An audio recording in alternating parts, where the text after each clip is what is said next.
Hi, welcome to the Musketeers show. This episode is called "The First War Between Two Nuclear Powers." How's everyone doing? I'm your host, an American Celt. With me, as always, is my big sister, also the shortest one, Tara Sin. Remember, I control if you can have children or not. No, not really. Yes, really, because I know where you live and I can castrate you. You wouldn't do that. Want to bet? Well, you said you wanted some nephews, nieces, I have a baby sister. and she's never gonna get married.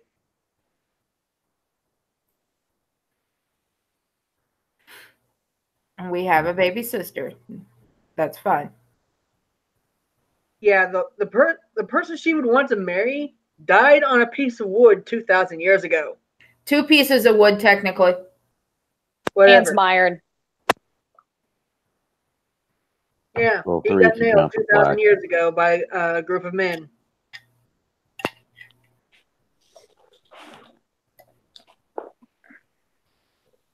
So, Tara, how are you? I don't feel well. I'm eating tomato soup. Lord Fair, I'm sure you're doing better than her. Ah, yes, just got to work. Woohoo. 6. Well, I've had allergy headaches for the last 48 hours, which sucks because those were my 2 days off. And hey, Oh, what better way to spend what better way to spend your time off uh, healing from pain and injuries and healing from more pain. That's yeah. It's spring is the gift that keeps on giving. Yes, in Texas, spring has already started. So yeah. Same here. I'm Sick about to and I find are out being because I'm. affected by tree STDs. Oh, crap. Okay, guys, I gotta bounce. I'll talk to you later. All right, hop in when you can.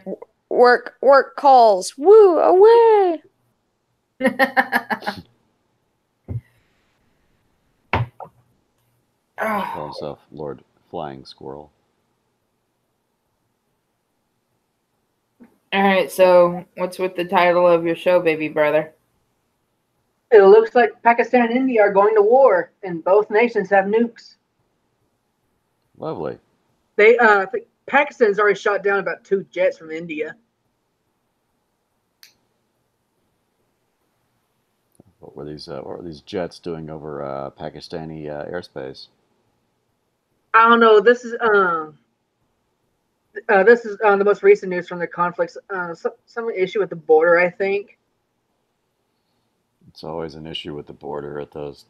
Yeah. The problem goes.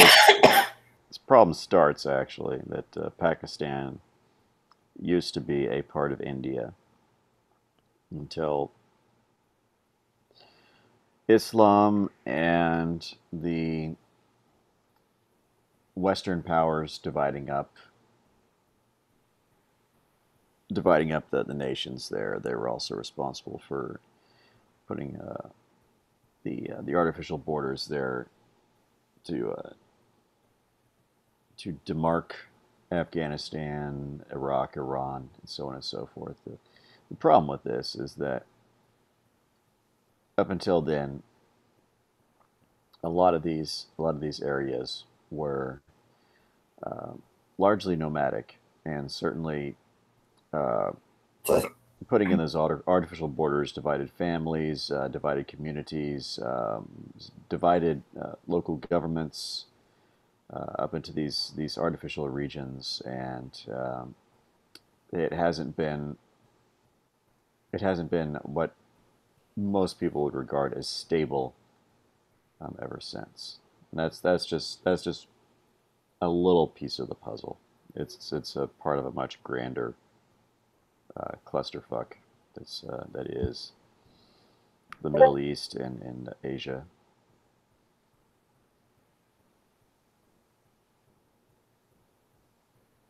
I hope this doesn't drive up the price of curry.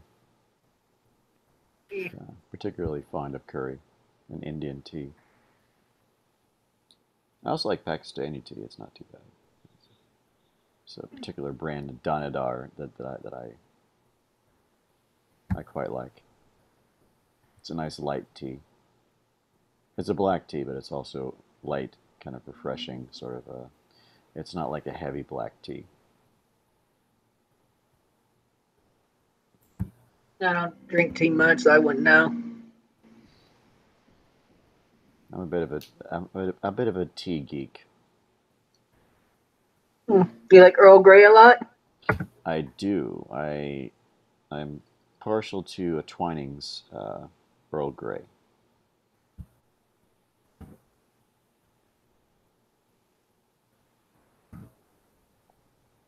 Though Bigelow is not bad either. I'm just going for like teabag, mainstream teabag teas. Oh, speaking of teabag, there was this story talked about on Lords of the Night. Tennessee man accused of dipping his testicles in customer salsa. Oh, those are some spicy meatballs now. Mm-hmm.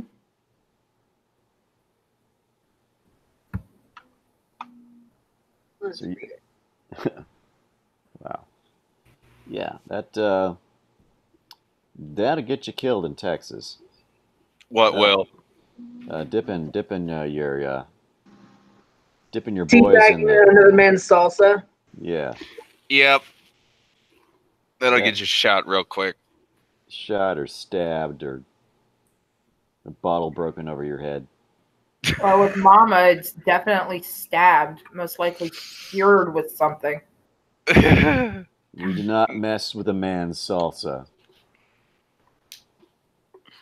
Yeah, Victoria. She's There more is, likely to shoot you in the kneecaps.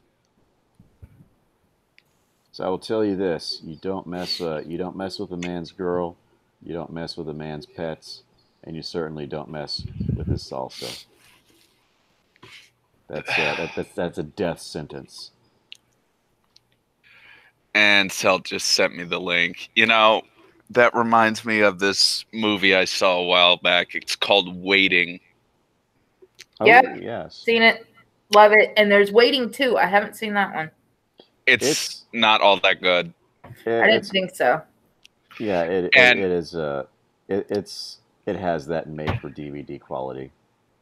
It was And- made for DVD. Yeah, it was. Now, this title reminds me of this one scene from Waiting where they're all in the kitchen, the guy's cooking the steak, and he drops it.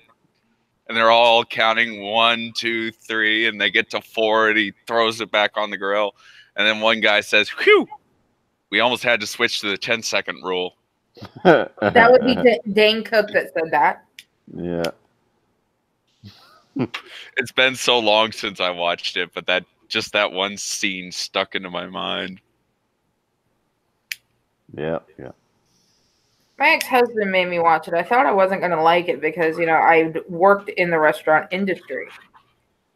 Well, excuse me, the food industry. Yeah, the food industry. I loved it. I mean, it was so bizarre. It was just so bizarre and over the top. Like Happy Gilmore. Yeah. Well, what's funny is I was sitting there watching it and I was like, holy fuck, this is how we act in the kitchen. Yeah, but I mean, if you drop something in the kitchen, it gets thrown away or thrown in the compost. Yeah. But Just pick it up and throw it on the they grill. don't want to lose that money on that meat. So yeah, they actually will do the whole pickup. Yeah. Well, some places will. I mean, I don't think Red Lobster would do that. And of course not. Their shit's all microwave. Exactly. I mean, unless you go for the lobster, then they kind of have to cook that. True. I do like their cheese biscuits. Oh, I love those. Yeah. I walked in there on Mondays and buy just a whole huge bag of those and walk out with it. Yeah. I 'Cause just I go hate and buy the Mondays. box of the mix and make it. Well, I hate Mondays, and I don't like doing anything on Mondays. Okay, Garfield. Seriously, I hate Mondays. Mondays suck. Yeah, Mondays just absolutely suck. So I Sundays just used to suck for me. Then I got my own place. Mondays Well- have always sucked for me because it's the beginning of the week. And I Yeah. can't sleep in, and I wake up and I'm cranky, and I don't want to do anything, but I have to do it. Sundays sucked for me because I was forced to go to church. I guess my will. And they bitch at me for falling asleep. It's like, fuck you, I'll sleep if I want. I'll sleep if I want to. I'll sleep all the time. I mean, I could have killed a man and caught less shit. Especially if he was gay. Ah. Wait, what? Well, if you want with Especially- our sister, being gay is, a cardinal sin. Oh yeah. I'm probably banned from all the churches here. That's a funny thing about a lot of Christians. The thing is, you know what? Jesus didn't give a shit about homosexuality. He never even talked about it. If you look for the verses that have anything to do with it, it's in the Old Testament, and it's referenced very superficially in the New Testament. Yeah. But most preachers choose to find the worst parts of the Bible and they preach hellfire and brimstone. Like, it's like, Yeah, you know there's- what? You there's a want to lot see of- hellfire and brimstone? Let me go divert a comet to land on your head.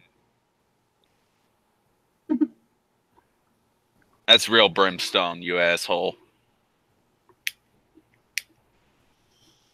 Halley's Comet. No, just a small meteorite. Some of these people really need to just get hit by those. I mean, it's like a 1 in a billion chance or something like that, but still, I have like a whole list of people I would love to see get hit by a meteorite. It's just like, check. Portland, Oregon. Oh no.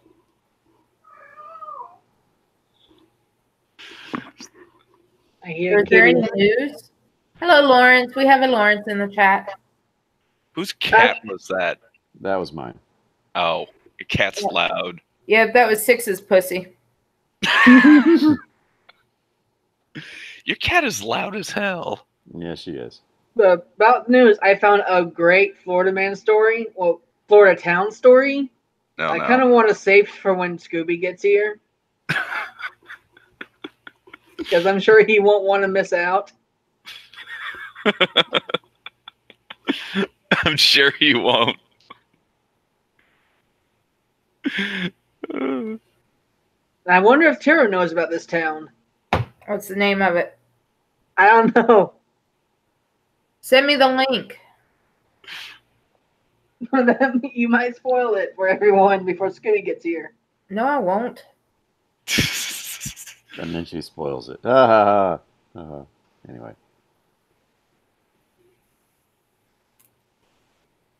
Just send me the fucking link. I'm sending it now.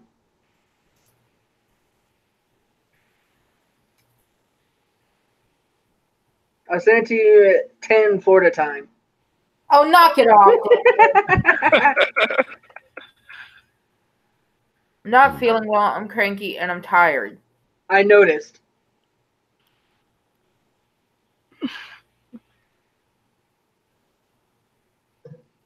One of those days, Tara. I haven't been feeling good the past couple days. Running a low grade fever, been nauseated. So I'm sitting here eating my second bowl of tomato soup with oyster crackers. I love oyster crackers. Me too. First time I had oyster crackers was, I believe it was Santa Fe, New Mexico. My folks took my sister and I skiing. Okay, I know of the Is she roboting? town. Yes, that Yeah, she is. town 100% say. So that was the first time I ever had oyster crackers, and I love those darn things. First time I ever had oyster crackers, I found them in the cupboard. I was probably about 7 or 8, and I just jacked the whole bag. Oh yeah, oh yeah. Well, Flip I on would have some gotten saltines cartoons. because I actually prefer saltines with my soup. But the saltines were like $2.50, and the oyster crackers were $1 for a bag. And like oyster crackers, it is. What's going on? Hey, Scooby. Scooby! I like oyster crackers. Hey Scooby, but I'm a big Captain's Wafers fan. Captain's Wafers? I don't think I ever had them. They're like saltines, but they're thin and rectangular. I know what you're talking about. I can't stand them fucking things. Really? Yeah, I know what you're talking about. They come in the packages of like 2 most of the time. Yeah. You're not a fan of Captain's Wafers? No. No. Well, so I've had a lot to talk about with Captain's Wafers, so I guess I will refrain from doing so. It's mostly because there are only 2 of them come in a fucking package. That's and why I'm you still get. fucking hungry afterwards. That's why you get the box of them. I So feel you have- left out. I've never had these things. Oh, they're wonderful. Guaranteed you have. They're actually kind of thin, elongated. They're salty but buttery. Yeah, and that's why I love them so Mhm. much. They're like saltine crackers, but they're Imagine a salty Ritz cracker. Uh-huh. What are they called? Captain's Wafers? Mm-hmm. Yeah. Captain's Wafers. Who are they made by? Lance. I don't think I ever had them. Seriously. I know I've had, like, I know Lance makes, like, Vienna fingers and that sort of shit. I had those before. Ugh, I I hate will. the Vienna. Oh, I love the Vienna sausages. I don't Those know why things you have enjoy arsenic chewing on in them. baby penises. Jesus. Those things literally have arsenic in them. I guess that's why I like them so much, because they kill me a little bit every time I eat them. You know, I especially can't eat them now because of a guy I used to mess around with. Well, they are very big in the Puerto Rican community. You know. Those, Yeah, well, his was only about as big as a Vienna sausage. Oh. I was gonna say that they're like a big staple in their diet for some reason. At least the folks who live around here. Like I know like a few of my black friends when I've gone over their houses. One of the things, like one of my friends, he's like, "You want a sandwich?" We went there for breakfast. I'm like, "Yeah, sure." And it's not that it was bad. It was I didn't realize that those pickled sausages you see. Yeah, he actually cut one of them in half and threw it on the sandwich. Ew. Yeah. Now apparently that's a big staple with those folks is pickled sausages. I've eaten a pickled sausage once. I wouldn't recommend it. Ugh. Yeah, it's about as nasty as it sounds. It probably took about 5 years off my life. Yeah, that's about right. Here's as what's in it, it wouldn't surprise me. Mm-hmm. Okay. Oh, those Scooby. things, Captain's Wafers crackers. I believe I might have actually had those. Yeah. Yeah, I They love these usually give things. them to you at a hospital. Mm-hmm. Hospital. That's probably either that or at a seafood restaurant. I get them a lot at like various you find them a lot at pizza places for some reason. Yeah, And my dad. particularly in the South, yeah. Yeah, My dad loved those things so much. Every time he would find them, he would and you know how they're in the fucking baskets usually? Yeah. He would steal like the entire basket full of these things. Oh, yes. It was hilarious because my mom's sitting there like, seriously? If I walk in with a jacket, you know that the inner pockets are going to be filled with Captain's wafers if I visit your establishment. You know, that's oh God, which one of them was it? I think it was Jack Warner. They were actually Warner Brothers. That's why it's called Warner Brothers Pictures. Jack Warner was actually known for being so cheap. He had oilcloth put inside of his pockets to line them, so he could save the soup from restaurants before they offered the take-home containers. Wow. Yeah. That is Wow. hilarious.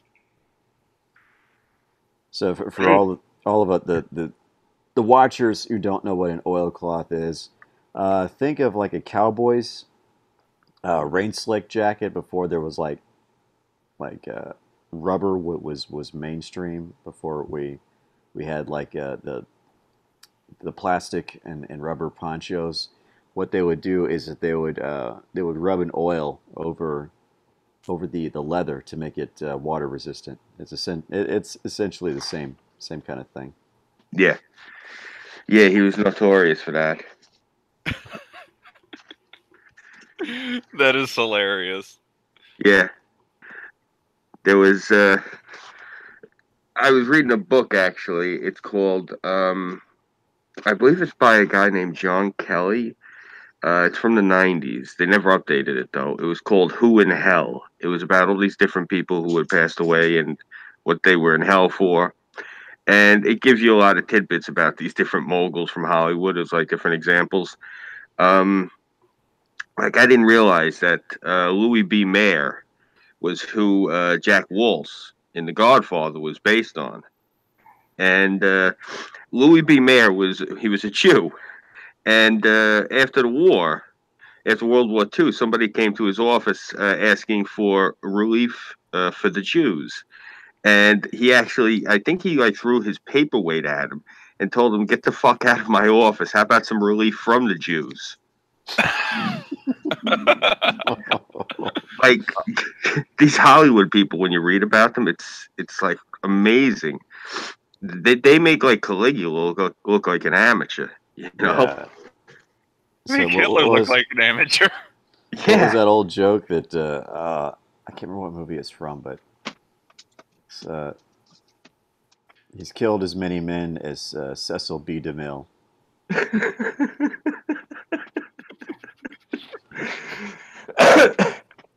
You know what that's in reference to, right? Just how deadly in general his pictures were. Scooby! Hey, what's going on? I was helping one of my clients. I'm back now. I'm going to have to leave again here in a few minutes, but that'll be for much shorter. Oh, very cool. Well, not that you got to leave, but I'm saying that you're back. Yay! I got to hear all about your GameStop encounter. Did you? There. Did you? Yeah, it was great. That was very funny. It's Sir. Fucking poor dude. I felt so bad afterwards. I was like, oh my God, do you need a hug? Say, Lord Ferret. What happened at the GameStop? So am I telling one of the workers? Am I telling the story again? Is that what's happening here?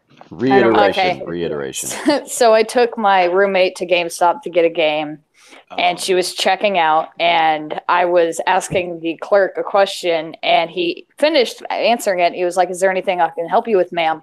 And I looked at him dead in the face, and I said, "It's Sir." And his eyes got so bugged out, he looked like he was going to shit a brick.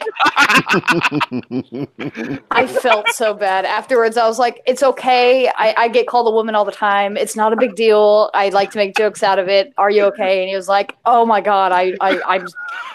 He looked like he was ready to fucking just like put his keys in the drawer and walk in the back room. Die.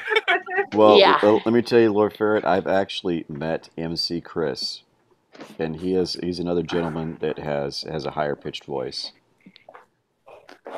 Yeah. I like to be I a probably fucking troll would've about died. it. I like to be a troll about it, though. Let me ask you a question, there, Lord Ferret. We were just talking about this just a little while ago. Mhm. What's your opinion on Captain's wafers? Who? What? Crackers. Captain's They're crackers. Captain's They're wafers. those saltine crackers about the size of a breakfast cereal. I don't give a shit. I think that's the answer. There you go. Well, hey, not everybody has an affection for Captain's wafers or their. Yo, Lord Ferret, check this out. You gotta get used to. Yeah. Once you get used to six, six is amazing for pulling the most out of left field questions you can imagine. And seriously, it's always something like Captain Wafer's crackers. Who in their right fucking six? Six. His mind just works like that. It's amazing to me. Seriously. I got a question for you guys. Did you hear about what happened to fucking AP though? I feel No. bad for the dude, honestly.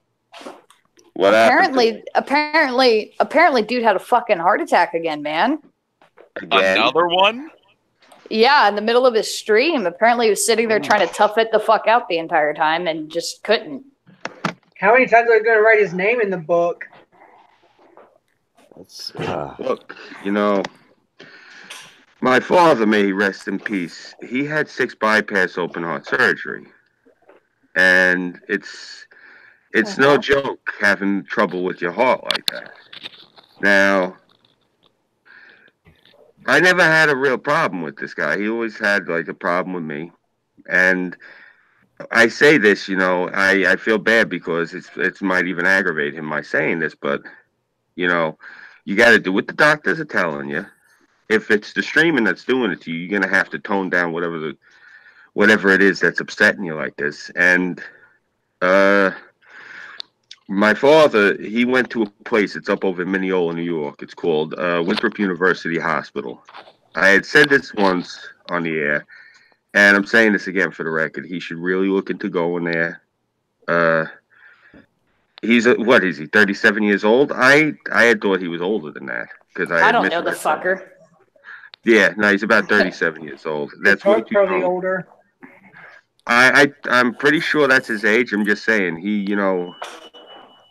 guy's too young to be having heart attacks like this. Now, I heard people saying all sorts of wild shit. I don't particularly give a fuck myself. I'm saying but if any of what I heard is true, that he's maybe got to tone down a lot of his extracurricular activities and just listen to the doctors. Yeah, seriously. The guy's got a beef with me. It is whatever. But, I'm saying this in all sincerity. You don't want to kill yourself. Seriously, just do what the fuck the doctors are saying. That's all. Well, to be fair, fuck Tonka, but that's besides the point. Well, I don't know what Tonka has to do with it. Why, was Tonka the one aggravating him? That's what the stream was about. Oh. Wasn't this shit with Tonka? Wasn't this over a month and a half ago? Why is everyone? I mean, I understand people lost money about this, but there's litigation at this point. They should really just let whatever happens and just forget. Well, the fundamental problem here is Tonka's too stupid and doesn't know when to stop swinging at people. Well, if somebody keeps swinging and swinging and swinging, eventually they're going to go fall off a ledge. They're going to run out of runway. So just let the guy keep taking the shots. I mean, that's the whole problem. I've noticed this a lot with these people, this YouTube and this Twitter community. These folks feed off of each other and feed into each other, and that's the whole problem. Everything is cyclical, and you see, Tonka's driving himself nuts, and AP's driving himself sick. It's no good for either of them. But whatever, they're gonna keep doing it to themselves. They're gonna keep doing it. Nothing you can do but watch. Tonka's gonna Tonka. Yeah. Crazy shit, man. Yeah. Let them self-destruct. Don't self-destruct yourself. Yeah, exactly. And like I said, man, even with everything, it's the basic humanity of it. You don't want to see somebody do this shit, but they're gonna do it anyway. So don't waste your breath. You know, you say your piece. People don't want to take it. They don't want to take it. Nothing you can do. Yeah. Yeah, it's yeah. My father was Oh, I'll be when back. he was working. Hmm. He was a bit of a workaholic. He was one Yeah. of those guys who would burn the candle at both ends, and it did catch up to him around the age that I am now. Um, and it was a scary time for me because he was in the hospital getting bypass surgery, and that's never an easy thing on a kid. Um, Fortunately, he's been able to find enough balance with diet and lifestyle over the last 20 or 30 years that he's in roughly a more stable situation. But when you're a young guy like AP is, when you're a young guy, it's hard to turn that off, and it's hard to listen to people when you tell them, hey, you gotta take a step back, man. You gotta take a step back. And if he begins to listen to the people that are around him, that's cool. If he doesn't, then that's that's his choice. And it sucks to see sucks to see somebody that young, drive their health down the tubes like that. And You know. Sorry. he's what, 5 years younger than me? I don't know his exact age. If he is 37, that's about that. Yeah, right. What you gonna be 42? Yeah. Yeah.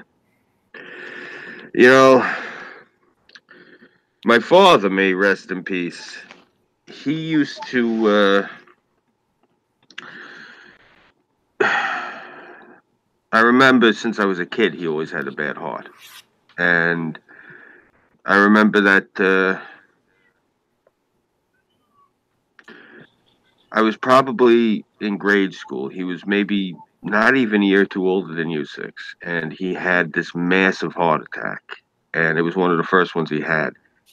And his heart was really bad because see, the thing of it was, when my father was a kid, his mother passed away when he was about 4 years old, and my grandfather basically pawned him off on my aunt because my grandfather he was a harsh man. He he had to work at he had his business. He was a tailor, and he ran, I guess, I don't know, a fucking factory. I don't know how the hell tailors run a factory. This is back before there was actually like machinery to cut clothing. Uh, the grandpa actually invented the patent cutting machine. I think I told you about that, but that's another story. So when my father was a kid growing up, he uh, he was raised by my aunts, and they all used to feed him. My aunts all used to cook with like lard. Everything was cooked with lard or shortening or butter or creams. I mean, my God, Maron. I remember when I was a kid going over and eating at my aunt's house, you'd have to grab your chest afterwards. Uh, she would make sfinge. Now, I don't know if you're ever. Are you guys all familiar with what a zeppela is? You What's guys might what's in it? you might you might call them zeppelis. Um, they sometimes sell them at fairs. We call them zeppela. Well, it's like an Italian donut, except it's a ball of dough, and it's got powdered sugar all over it. We call those donut holes. Okay. Yeah. Yeah. Those are zeppela. Those are the pastries that we have. They're like an Italian donut. The Sicilians make sfinge. Now, what sfinge is, they take the dough and they wrap it around a thing of ricotta, and then they deep fry it. Oh, that sounds so good. Oh, What's Oh, it is. ricotta? so good, but it sounds like it'll clog your arteries. Oh, it will. Oh. Obviously, my father was living proof. I remember when I was a kid. Uh, if you want to see how bad it was, the way that we used to eat, there was a movie with Dom DeLuise from the '70s called Fatso, and I think Ann Mira plays his sister. It's hysterical. It really is. It's one of those movies where like you cry with laughter watching it. Especially if you're not from around here. I mean, if you're from around here, you cry with laughter at the jokes. But if you're not from around here, it's the first time you experience that sort of humor. It's about an Italian family, and he's so fat that he has to go into like a chubby chases. But it takes place around here, so everyone in there, it's like they're all really bad stereotypes. Like there's this Jew and this Puerto Rican and this Greek guy, and they're all these big fat like stereotype versions. And it's real. It's not meant to be offensive, but by today's standards, you'd watch it and you're like, oh my god, because how they try to gloss everything over nowadays. It's not how it is there. It's really raw. But I digress. My father used to eat like that when I was a kid. Not like he would eat, not like he was some fat slob, but he used to eat where the food was so unhealthy, you see. This is before the health kick that they had in the 90s, so everything was like deep fried and whatnot. And he had this massive heart attack. And towards the end of his life, he had 6 bypass open heart surgery. And I think it was then he had his gallbladder. And then after he had his gallbladder taken out, they had to take him back in, and they took out of his aorta a 10-pound basically log, like a paper towel roll, the cardboard roll. It was about that diameter. A 10-pound log of calcium that was a blockage in his aorta that had built up. Damn. Yeah. The old man was a fucking warhorse. Like, he went in, you got to realize, he went into to the doctors, and they were like, holy shit, the doctor flat out told him, how are you still alive?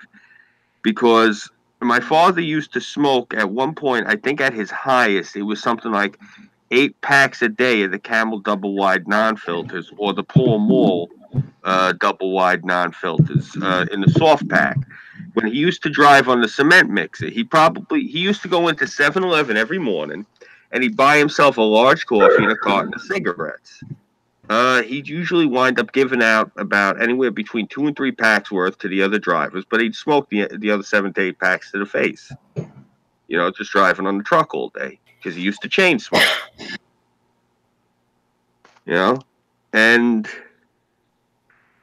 like, I'm not saying obviously AP has a lifestyle that fucking extreme. I really don't think that the man is eating fried food every meal that he's not home. Which, looking back on it now, actually, I'm kind of pissed off at my father. Why the fuck was he eating fried food while he's out all day, and then when he came home, he's forcing me to eat fish with him? Yeah. I just realized that. Like, seriously, this long to realize that, Scoob? I just was, because I'm breaking it down as I'm talking about it. I'm like, wait a minute. When we were at home, but he did put on a front for my mother. As my mother told me, she's like, your father's a sneak. You got to watch him. And we'd be driving. He'd be like this, hey, Pachota, listen, we're going to go get the hot dogs off of the truck. You don't tell your mother, all right? I didn't realize at the time because I was a little kid. I'm like, yeah, okay, Pop, you got it. But, yeah, he had to change his lifestyle, which sucked for him. So this is his second heart attack, this fucking guy, in what, less than 90 days? Yeah, it's been about 2 months. The second one in like 2 months. That's not good. Yeah. It's funny. Like I said, I had to take care of my father, too, because we couldn't afford a nurse. So towards the end of his life, I had to handle, taking care of him and everything, because he was getting really bad. With everything, because he had to go in for another open heart surgery because he had leaky valves, and he actually threw the bedpan at the nurse and told her to fuck out his room, because he said, no, I'm not doing it. I said to him, I'm like, Pop, it's gonna kill you. And he looks at me and goes, Pachota, they said to me if I have this valve operation, I can live, another 70 years. I go, that's good. He looks at me and goes, I'm going to be 140 years old, that means. Who the hell wants to live that long? I go, they're just saying your heart's going to be good for that long. I say, I don't want to wish it on you, but it's going to take you out. I said, eventually something else will go. He's like, look, I don't want to do it. So rather than going for the heart surgery, he slowly died by bleeding to death through his heart. And I had to take care of him towards the end. I know this is horrible shit to tell you guys, and I'm probably being a buzzkill, and I'm apologizing, but I'm saying this to emphasize a point. This this fucking guy, he wants to sit here and go completely nuts on the stream. I had to take care of somebody whose heart was slowly like bleeding out. You know what I'm saying? Every time his heart pumped, blood leaked out of each valve that was connected to it. And it took him about a good 18 months, maybe more, to slowly bleed to death that way, my father. And towards the end, he was really pale and gray. I remember this, because he was anemic at that point. Because and he had all this bad blood that was in him that they had to keep draining and shit. It was, yeah. I remember I had to I was wrapping washcloths around his ankles and his feet because he had all this fluid leaking out. And, I hope he's watching this right now and he's hearing everything I'm saying. I'm sure he's like in the bed at this point at the hospital, God willing. I hope he's not. Hope he ain't still trying to stream. You better be on your way to the hospital or at least in the ambulance or something at this point. But I hope he sees this later and hears everything I'm saying because that's the future you're looking forward to. If you don't stop, you got to slow down. Gabish? Like, don't do it to yourself. It's not worth it. Seriously, look, Tonka, he fucked up. Think of it that way. Don't keep beating your head against the wall over him. Let somebody else go after him. Slow down, or you're gonna kill yourself. What's the matter with you? That's it. That's all. I'm sorry. I don't mean to, Kelt. I know you're hosting. I don't mean to monopolize your time here. But No, some shit needs to be said. yeah. It's one of those things. Like I said it. This guy, he thinks I slighted him. He's got some imagined shit rolling around in his head, and he fucking hates me. So that means he's gonna hear what I said. And I'm sure he's gonna be a complete asshole, and he's gonna write something horrible on Twitter in response to this because he can't take any advice from anybody, nicely. So whatever. Go out and say whatever horrible shit you're gonna say about me, and you're probably gonna be putting quotes next to it too that I said that to you. But just bear in mind, saying this for your own good. You're gonna kill yourself. Seriously. Do you want to die before you're 40 from some beef on YouTube with some yuts that's not gonna care about you in a year? Don't do it to yourself. Seriously. It's fucking stupid. Ugh. So, Dark Witch. Yo. How are you about the captain's wafers? Love them, but I also hate them. Because when I start eating them, I can't stop. And then when I finally stop, yeah, I have to go out for a 10-mile run just to burn off the damn calories I've eaten. That's a lot of carbs, a lot of starch. You gotta work it off somehow. But yeah, I'm the same way. I'm one of those guys that I'm at the supermarket and I'm walking by the cracker aisle and I see them. I see them as soon as I turn the corner because I know exactly where they are, and I know exactly how much I'm going to stare at them as I pass them, and I know exactly how much willpower it takes me. And you're thinking as you walk by, you are some dirty whore crackers. Oh yeah. I just run by the cracker aisle. I just don't go down the fucking cracker aisle. It's just that simple. Well, the problem is my regular grocery store, when I don't go to Sam's Club, the cracker aisle is short as hell. So if I walk by it, I'm going to see them. Yeah. Because I have a habit of looking down the aisles. So if I run past it, I won't have time to look at it. Well, here's a further question. What do you like to pair with your captain's wafers? What's your weapon of choice as to what to pair it with? I'm not just eating them plain, usually hot and sour soup. There you go. I'm a big fan of deviled ham. And Me personally, Me personally, I got to go with it. A slice of pepperoni, maybe a slice of mozzarella, uh, Mozzarella. a grape, and a cherry tomato.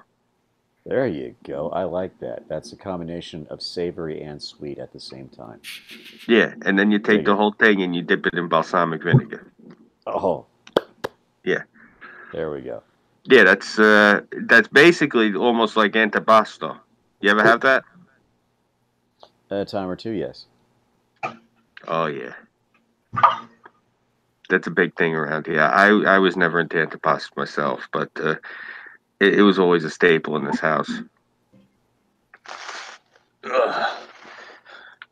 Oh man, my back and my neck, all stiff from the damn cold. So, Kelt, I don't know if you chimed in quite yet about Captain's wafers. Kelt? I don't think he heard you. Yo, Kelt, Yeah? your What do you- opinion on Captain's wafers? Or those oyster crackers? No, Not exactly. Captain's wafers. Okay, I'm not familiar with those. How about you get near your fucking computer and actually listen to your show? Because I can't pull the stove that far. Well, I guess you should have eaten dinner first, huh? That's what I did. So I did the courtesy of eating my chicken before the stream. Yeah, I ate my friggin' sushi before the stream.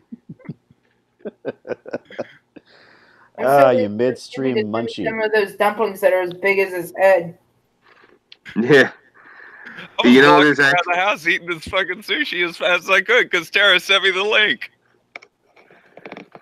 You know, I can't stand eating sushi because like around here people bitch at you, you know, like you have to do like the steps. You got to dip it in this sauce first and that sauce first and that sauce. I just take the freaking thing. You know what I've done when I had people actually tell me to do that, Scoob? Mm. I looked at them and I was like, okay, I'll tell you what I'll do. I'll do all that after you let me shove the wasabi sauce up your nose. I just like I do the same thing at the Indian restaurant, and it pisses the yuppies the fuck off because I just start mixing all the different colored sauces and dipping the naan bread in it because There you go. it tastes good. When Yeah. I'm eating sushi, it's usually because I'm trying to get a fast meal. Because I could just go into Kroger, get a thing of sushi for $4, run out the front door, and be done with lunch in 3 minutes. Yeah. So all these yuppies who tell me, you know, you have to dip it in this sauce and that sauce. It's like, you know what? Fuck you. Ain't I'll eat it my nobody way. got time for that. Like it's a fast meal. Yeah. Like, well, that's the thing. I'm not too familiar with it, and I've dealt with people who are like into this. You know, that's the problem is, obviously, I think New York has produced a lot of people who are exactly like Mr. Cheadle from Grandma's Boy because, you know, everyone's got all this ceremony and shit. Like, it's fucking food, man. I'm just eating Yeah. it. You know, I mean, I don't. If you got the time, yeah, try it that way. But if it's just a quick meal, Yeah. don't even fucking bother. Just eat it. Yeah. Yeah. You know, like, that's one of the reasons I shy away from sushi because, you know, if food's got steps to it, what the fuck? I'll just go grab a calzone and be done. Well, I mean, Oh, but there's steps to a calzone too. exactly. Yeah, bite, You got it. swallow, repeat. Oh, in this town, there are steps to a calzone because you walk into Pizza Hut, you get a calzone from. Oh, that's what those are. You get 10 different people telling you 10 different ways to eat it. Me Wow. personally, I don't go to Pizza Hut for my calzone. I It actually was will drive just all the way out to Hollister, Florida to Bruno's for a fucking calzone. I'll make my own damn calzone. But what I do, because their smalls are large. When I worked, I was What I actually. do is I actually cut it open and I eat it from the inside out. Yeah, me too. When I was, I think it was Weibo's charity stream back in December, and I was trying to explain it, and I was trying to tell it to Sinatra Says, and he wasn't really paying attention to it's not that wasn't paying attention. It was like he's arguing with me about what I was explaining to him, and what I was explaining to him was like pizza is actually American slang. With what it is a beets, and a beets literally means pie. And it's not with sauce and cheese. That's actually the poverty dish version. That's like you came home, it's like, ah, fuck, I gotta make dinner. You just roll out some dough, throw some sauce and some cheese, and boom, you're done. That's a really fast. It's like a peanut butter and jelly over there. So a real beets has all like different meats and cheeses and all sorts of shit. Like if you ever see a stuffed pizza in an actual pizzeria, I actually that's had what. one not too long ago. Yeah, that's what actual pizza kind of looks like. It's as close as to what you're gonna get. Ours are not usually round, I guess because we're Sicilian, we make the square one. At Galzone, when I was working up over at the pizzeria, the guy I work for is this big German biker. I think I told you guys about him. He looked actually like Thanos from Yeah. The Sicilians are not well rounded. Yeah, he looked just like him, but he wasn't purple and he didn't have like the slats in his chin. But the guy, I mean, he looked like they put the purple makeup on him for the movie. I mean, he looks just like Josh Brolin in that movie. He's this huge biker, and he used to own the pizzeria that I worked at. And he actually said he hired me so he would have something authentic in this pizzeria other than the sauce and the cheese. He had a great sense of humor.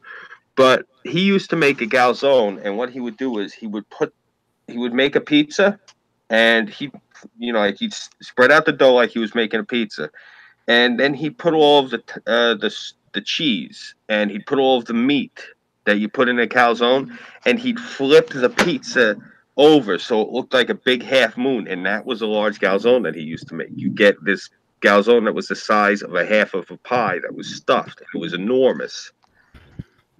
God, I miss those. Yeah. Oh God, the best part was like when he would make it, you'd get a calzone, and it was full of mozzarella, it was full of ricotta, and it was full of prosciutto. I mean, just so full. It was delicious. And he'd give you the thing of sauce, and you dip it in the sauce, and I haven't had one of those in years. I miss his calzones. They were delicious. He really knew how to really cook them up. It was Yeah. like you need a forklift to get them. Oh yeah. Oh my God. Like I used to deliver these things to the door, and it was great sometimes because I hate saying it. You'd have all of these fucking yuppies moving in here from Manhattan. They'd start buying houses out here, and you know what it is. You get a lot of them that come in, and God bless them. They're wasps from like the Midwest, like Ohio and shit. So I come up to the door, and the woman answers the door, and her eyes are all big. I didn't order a pizza.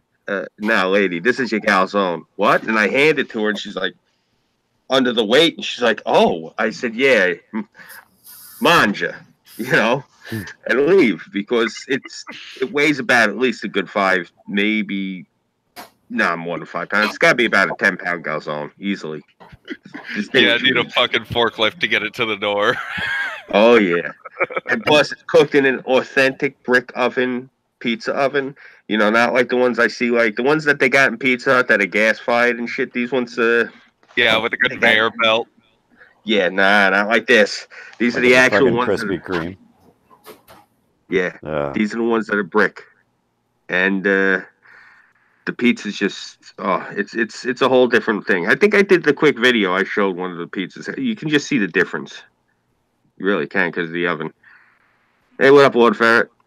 I'm back. What's Welcome going back. down? Oh, you were gone? Yeah, I Yeah. had to step out to go do a medical thing for one of my clients, and I'm done for now, so I don't have anything else to do. All Oh, right. very cool. The subject matter went from Captain's Wafers to sushi. Now we're talking about calzone. But I love sushi. Sushi's fucking amazing. Yeah, It is. It is. it is. And it's great for a quick meal. I prefer my food cooked. Yeah. I want to get my hands on some actual authentic wasabi and not the cheap Bless you. American Yeah, horseradish knockoff. Yeah. Well, you can always, whenever you come to visit up here, I'll take you someplace and you can get authentic wasabi. I'm gonna leave with like a 60-gallon drum of wasabi. There's a sushi place here. God, you taste the wasabi you get from Kroger with their sushi, and you taste the wasabi at that place. Oh my God, you know it's authentic there because shit, it's like rocket fuel. Yeah. I mean, Sinuses? Who needs sinuses? See, that's the thing about wasabi, Mhm. and its cousin, the horseradish, is that well, it's different than chili peppers. So chili peppers, the the heat goes to the back of the mouth. It goes all the way back. With wasabi, the heat goes up, straight up. straight up. It's like the champagne of spicy foods. Yeah. Goes straight to your head. I don't know. Wasabi really never bothered me too much because I think I told you, my mother, like, I'll see her do it and it's a little bit disturbing. She'll actually sit there and eat a horseradish like an apple. So, yeah, it's the thing with the Irish. They got a real thing for horseradish, and I mean, it's wild watching her do that. But I have such a thing, and especially because my father would eat everything fra diavolo. So I grew up with nothing but spice as a kid. Like you can ask Tara. She actually had seen it when I was in DC. I have a bad habit. I actually carry hot sauce with me. I throw it on everything. So do I. Oh yeah, it's the only way to eat. Except that's because when I was a kid, my mom did, instead of a fucking kitchen stove, she pretended it was a fucking laboratory. Not kidding. Quinoa burgers. That's just impressive. No, it's not. Because it's just impressive. They tasted like nothing. They tasted like cardboard.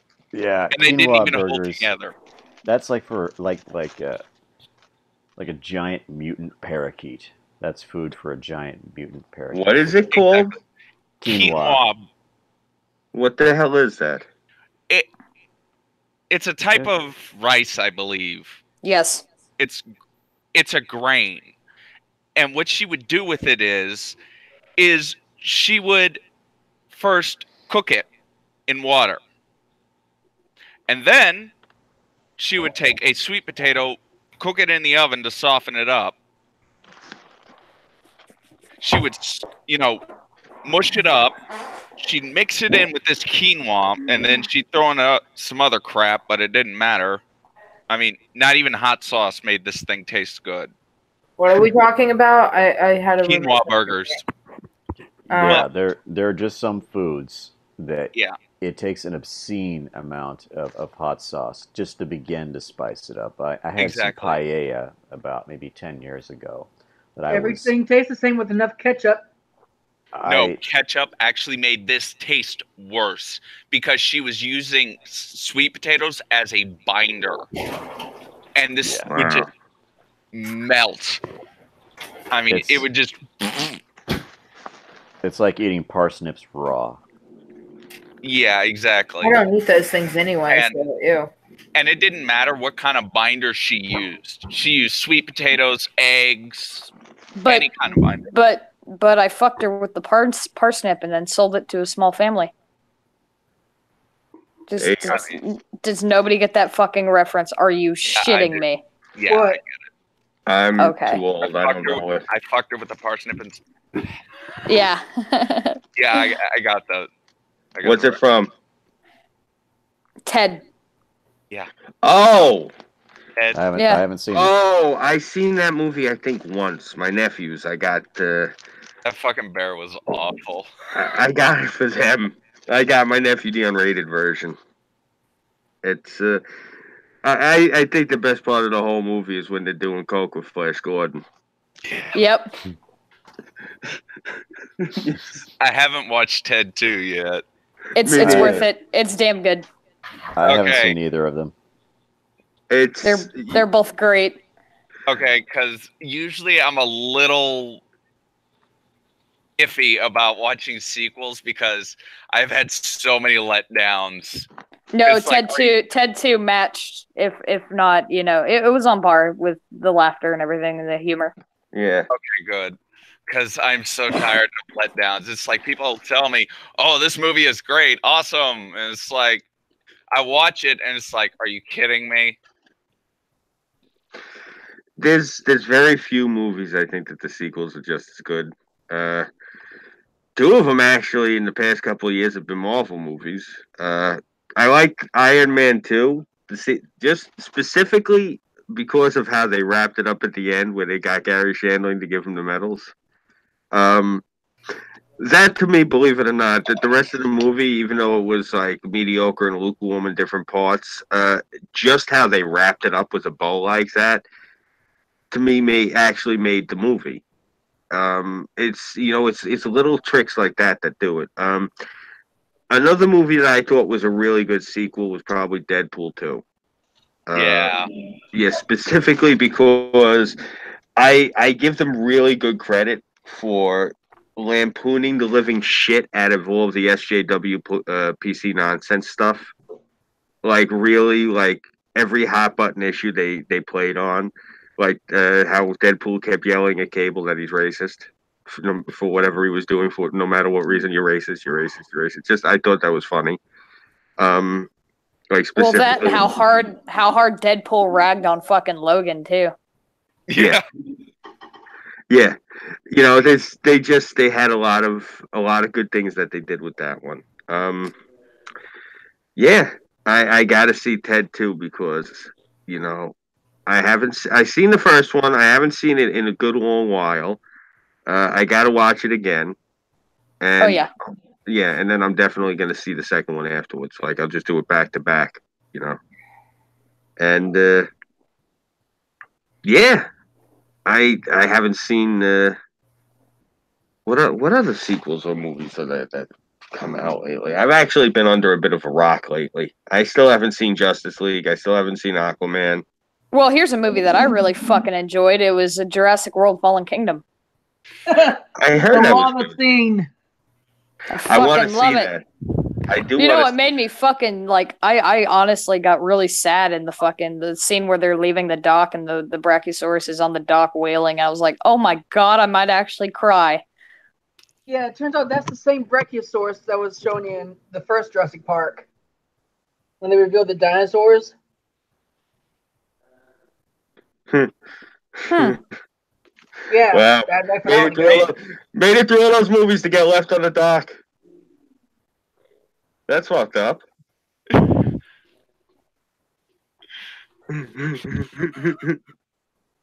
I gotta see that movie now. It's actually my favorite franchise is Jurassic Park. I went to see. Mine has to be James Bond. I went to see Jurassic Park, and I forget who was asking me, and I told him, oh yeah, it was the guy I used to buy reefer off of. And I went to see the Lost World, Jurassic World, the first one, and he asked me, he's like, "What'd you think of it?" And I told him, "Oh, I loved it." He's like, "Really?" I saw it, and I found this to be this, and this to be this, and this to be this, and I looked at him, I said, "Bro, it's fucking dinosaurs. What the fuck do I care Yeah, about?" there you can't fucking go wrong. Yeah, you can't go wrong with fucking dinosaurs, man. You can't. Seriously, It's impossible. I thought it was hokey as fuck, the plot. Who cares though? Seriously, like when I went to go see Pacific Rim, the teenager who was working at the comic book store at the time, he's sitting there and he starts nitpicking it. And I look at him, I'm like, kid, I grew up in the 80s. They had Godzilla in like a rubber costume and they had the freaking fishing line controlling the jets that were flying around his head, and the tanks were on tracks like Lionel trains.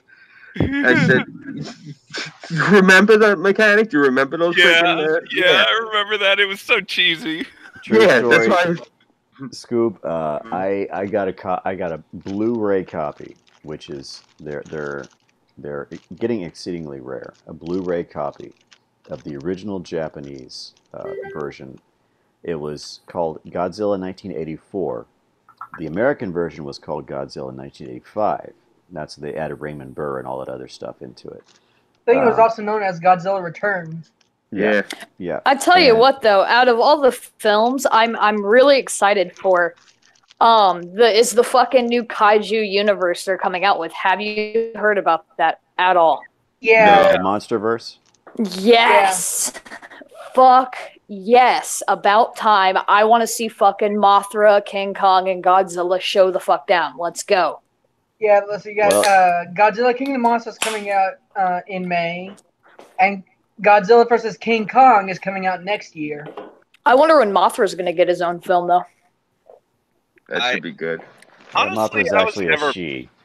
big fan of monster movies. I don't really give a shit. It's a fucking it's 100-foot fucking moth. Why do I care? It's going to eat me. I don't care if it has a cock or a vagina.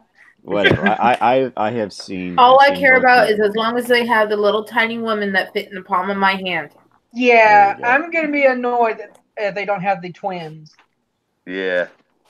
So I've seen both the original Japanese Mothra and the Americanized version, and the Japanese is of course better. Yeah. It's Always. actually- Always. Have you seen the Mothra trilogy? I have. Mhm. I owned it at one point.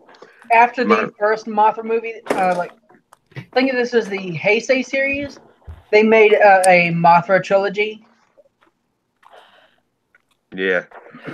I remember the Mothra trilogy.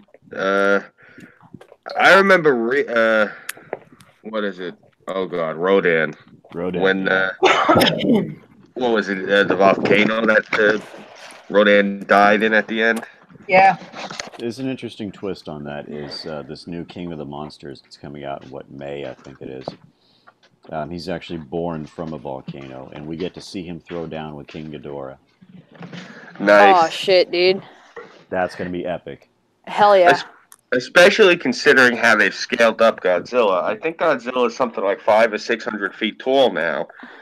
And in the original Toho, I think Godzilla he topped out at, I believe it was 120 feet. Yeah, Well, it they was did the same with 50 King Kong, meters too. in the original.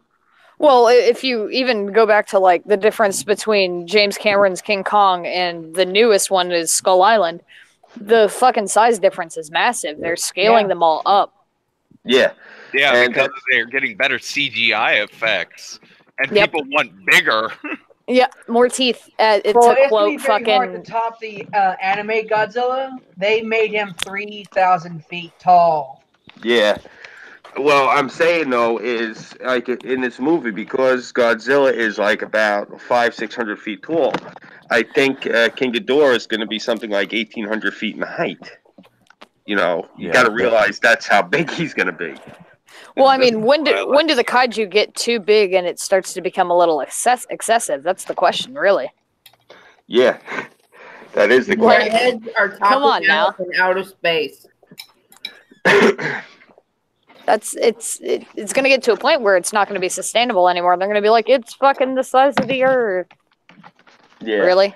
Chill And out. this is why I like Stargate. Never The go only full thing- Unicron. Yeah, exactly. This is why I like Stargate. They don't have to make things bigger. The only thing they made bigger was the Stargate, and they had to collapse a planet to power that thing. There was a sex joke to be made there, but I'm too lazy. Oh, come on. Well, I to be honest, I guess it was because my father, may he rest in peace. He grew up, during the 50s. He was in the Navy in Korea, and he grew up watching a lot of those, the monster movies like Them with the giant ants. Shit. Yeah, I'll be back. And a lot of movies of that vein. So, like when I was a kid, one of the biggest movies we would watch around here was The Thing from Another World. And Which one's that? that's the one that they remade into John Carpenter's The Thing. And it's Oh, yeah, a UFO crashes up the North Pole, and they got to go dig up the ice to get at the thing. And it's really, bro, if you get the chance, just watch it. It's an awesome movie. And another one that we used to watch was what was it? The Day the Earth Stood Still. Yeah. One of my favorites is The Day of the Triffids. The fuck is that? I know Scooby has seen The Day of the Triffids. Enlighten me. Giant weeds take over the planet. I have seen that one. You know what one I liked even better? Joe Bob Biggs used to have it on his what was it? His Monster Vision. Yeah, Monster Vision. It was every Easter on Easter Sunday he would have the special and he'd play it every year. Night of the Lepus about the giant rabbits. Mm-hmm. Yep. Yeah. That one was They good have too. made 9 remakes of Day of the Triffids. Wow. And you can actually find every single fucking video for sale on Amazon. They are all in my goddamn wish list. When I was younger, there was this TV station over here, and it got bought out by Warner Brothers, and it became the WB. And it was a real shame. Everyone was pissed off when Warner Brothers bought it because it was WPIX Channel 11 when I was a kid. And WPIX used to have, like, they would do these marathons. And they used to have marathons, I think it was for Halloween, and they'd have on both of the Creep Show movies, The Twilight Zone, and both of the Outer Limits. Love the Twilight Zone. Yeah, and then they would show afterwards. They'd have the marathon all night of the. They'd go first. They would show an episode of the Twilight Zone, then they'd show an episode of the Outer Limits, and they would do that, I think, for the rest of the evening. And you just I feel bad. Like, you watch a lot of this shit. Like, what was this nonsense? I flipped it on and I'm trying to watch it. It's supposed to be quote unquote horror, and all it is like vicious lesbian sexual tension. I think it was this American Gothic nonsense or whatever the fuck it is. That ain't horrifying to me. A bunch of lesbians getting catty, dressed up all gothic. Nah, I don't give a fuck about that. They're all sitting there smoking their cigarettes in the mall and spiked the fuck on. Horror to me is like the Puritan Christian in the Twilight Zone. Him and his wife go to Vegas for some sort of like shrine or shit, and he tries a slot machine because somebody hands him a token, and he winds up getting addicted to it, and the slot machine winds up chasing him through the casino. You guys remember that one? Yeah. Yeah, that to me is a fucking horror story. Not like, like this shit that they put on like this American Gothic where it's supposed to be quote unquote edgy. No, the left don't know shit about horror. They don't know nothing about nothing, but they really don't know horror. Like, you've ever see the one where the uncle is rich? I think this one's in Outer Limits, and he makes them all wear the masks, and they got to wear them till midnight. And then at midnight, the uncle drops dead. And the family take off the masks, and their faces are all fucked up because they wind up like turning into the masks underneath the mask that they had on. No, I didn't see that one. That one's in Outer Limits. That one was really fucking scary. Yeah, I remember seeing that one, but there's also a movie based off of that. It has this guy that used to be in all these westerns. He was almost as popular as Clint Eastwood. John Wayne? No, not John Wayne. Jack Palance. I would have said John Wayne. No, this guy usually had that like pedophile mustache. Lee Van Cleef? Holiday. No, Doc Holliday had a sexy mustache. Was it Lee Van Cleef? I don't know if I found a movie Lee with Marvin. Lee Marvin. The best I can do is describe how he looks. He usually has like a feathered male haircut. But what it is that he has 2 kids and he bought them these Halloween masks. And they're like, no, Mom got us these masks. And they're actually some masks that if you wear them and by a certain time of wearing them, they like stick to your face and turn you into this evil thing.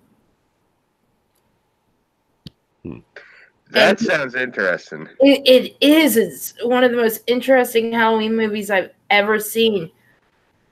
And he has to go to the company because the company's in his town and like destroy it.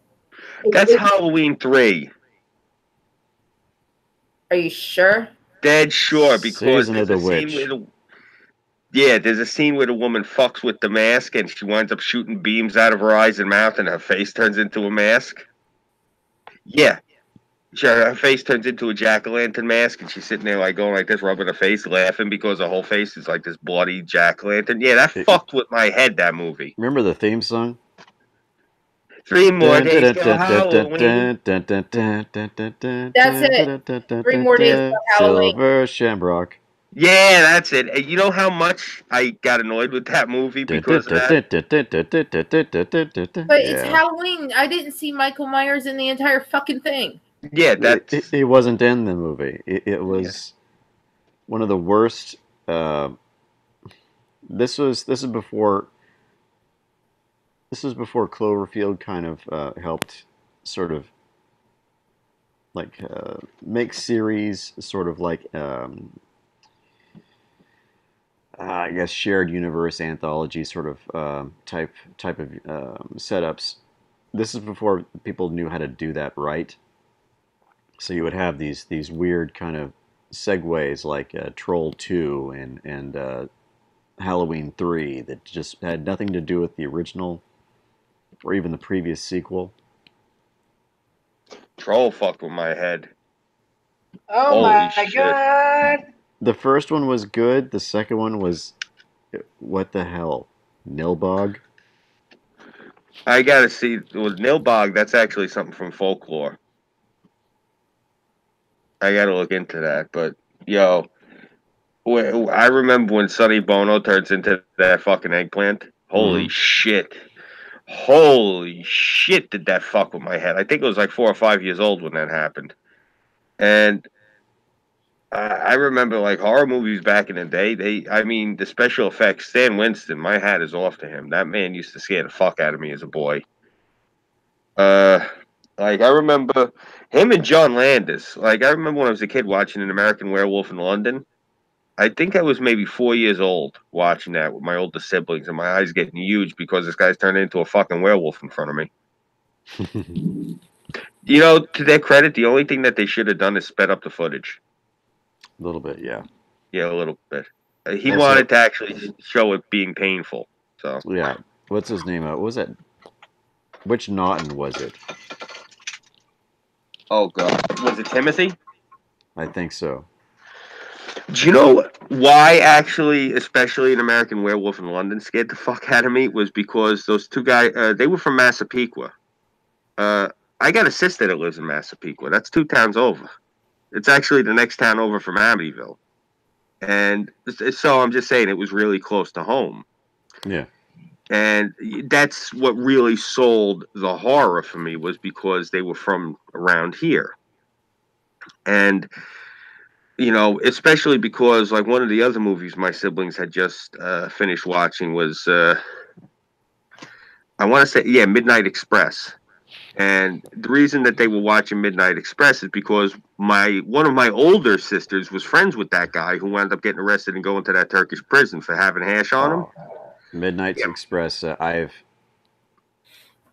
have fond memories of the soundtrack that had Giorgio Moroder's The Chase. Yeah, and I remember watching it, and they're like, "Yeah, this is my friend that's in this movie, and this is a true story that happened to him, and he lives over in Massapequa."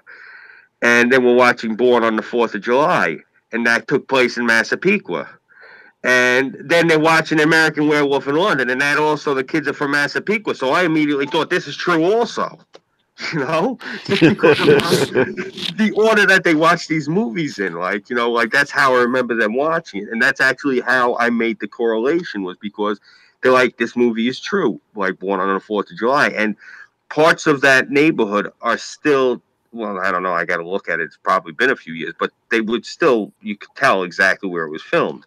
Like there's one scene with Tom Cruise where they're having the parade, and that's right actually on, I believe, Sunrise Highway and Broadway. And it was just like, you know, the first we seen Midnight Express, and they're like, this is a true story. And then we're watching Born on the 4th of July, and they're like, this is a true story. And my brother, who's an asshole, we're watching, American Werewolf in London. He's like, yeah, this is a true story. And so it scared the fuck out of me, that movie. But you know what was even scarier? Because it was the same exact guy who did American Werewolf in London, John Landis, Thriller. The music video? Yeah, Michael Jackson's makeup in the beginning of that. You remember when he turns into that giant were-panther?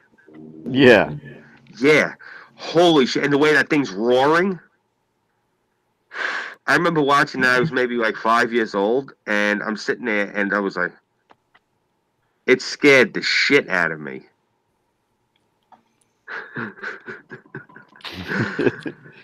Oh man, I think I still have the vinyl.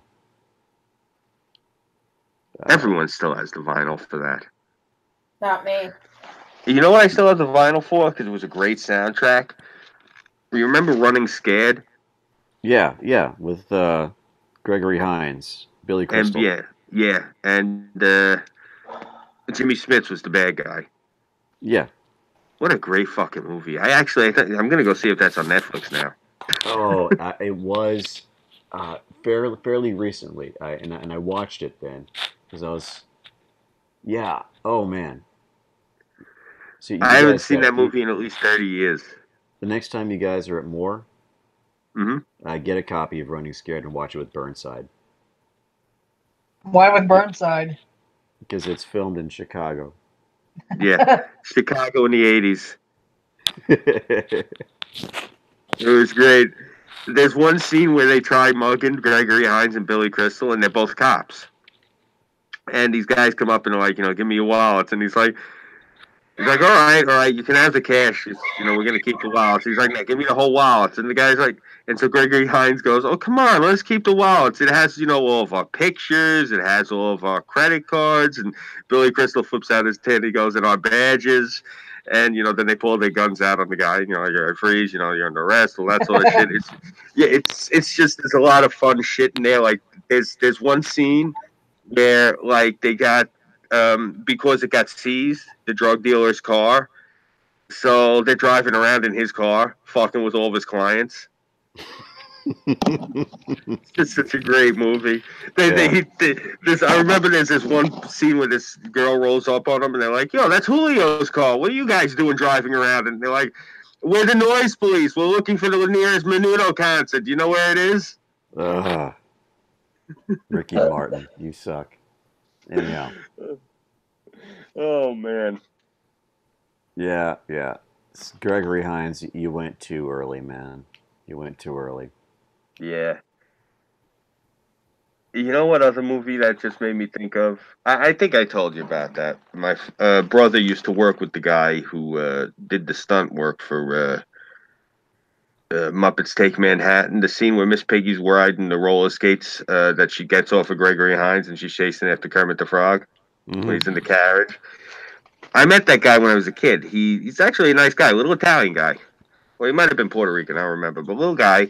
And he did the scene with the roller skates. But that's the scene with Gregory Hines in Manhattan. I never forget that. So I remembered he was an exceptionally talented tap dancer. I was just going to say that, yeah. Him and I actually lucked out. I remember when I was a kid. I got to watch him and Sammy Davis Jr. do a duet. Let's see. Patches. I had a big crush on the I can't remember the character's name in Muppets Take Manhattan. Jenny. Yeah, I had a huge crush on that actress. I can't remember her name though. What was fucked up was her father, the Greek guy. He actually kind of reminded me of Uncle Sal, may he rest in peace, because of how bad the broken English was. Mm-hmm. Like, I didn't realize till much later on while I was watching the movie. I didn't realize that that was supposed to be like a comedy thing. Like, I didn't know that that was supposed to be for comedic effect.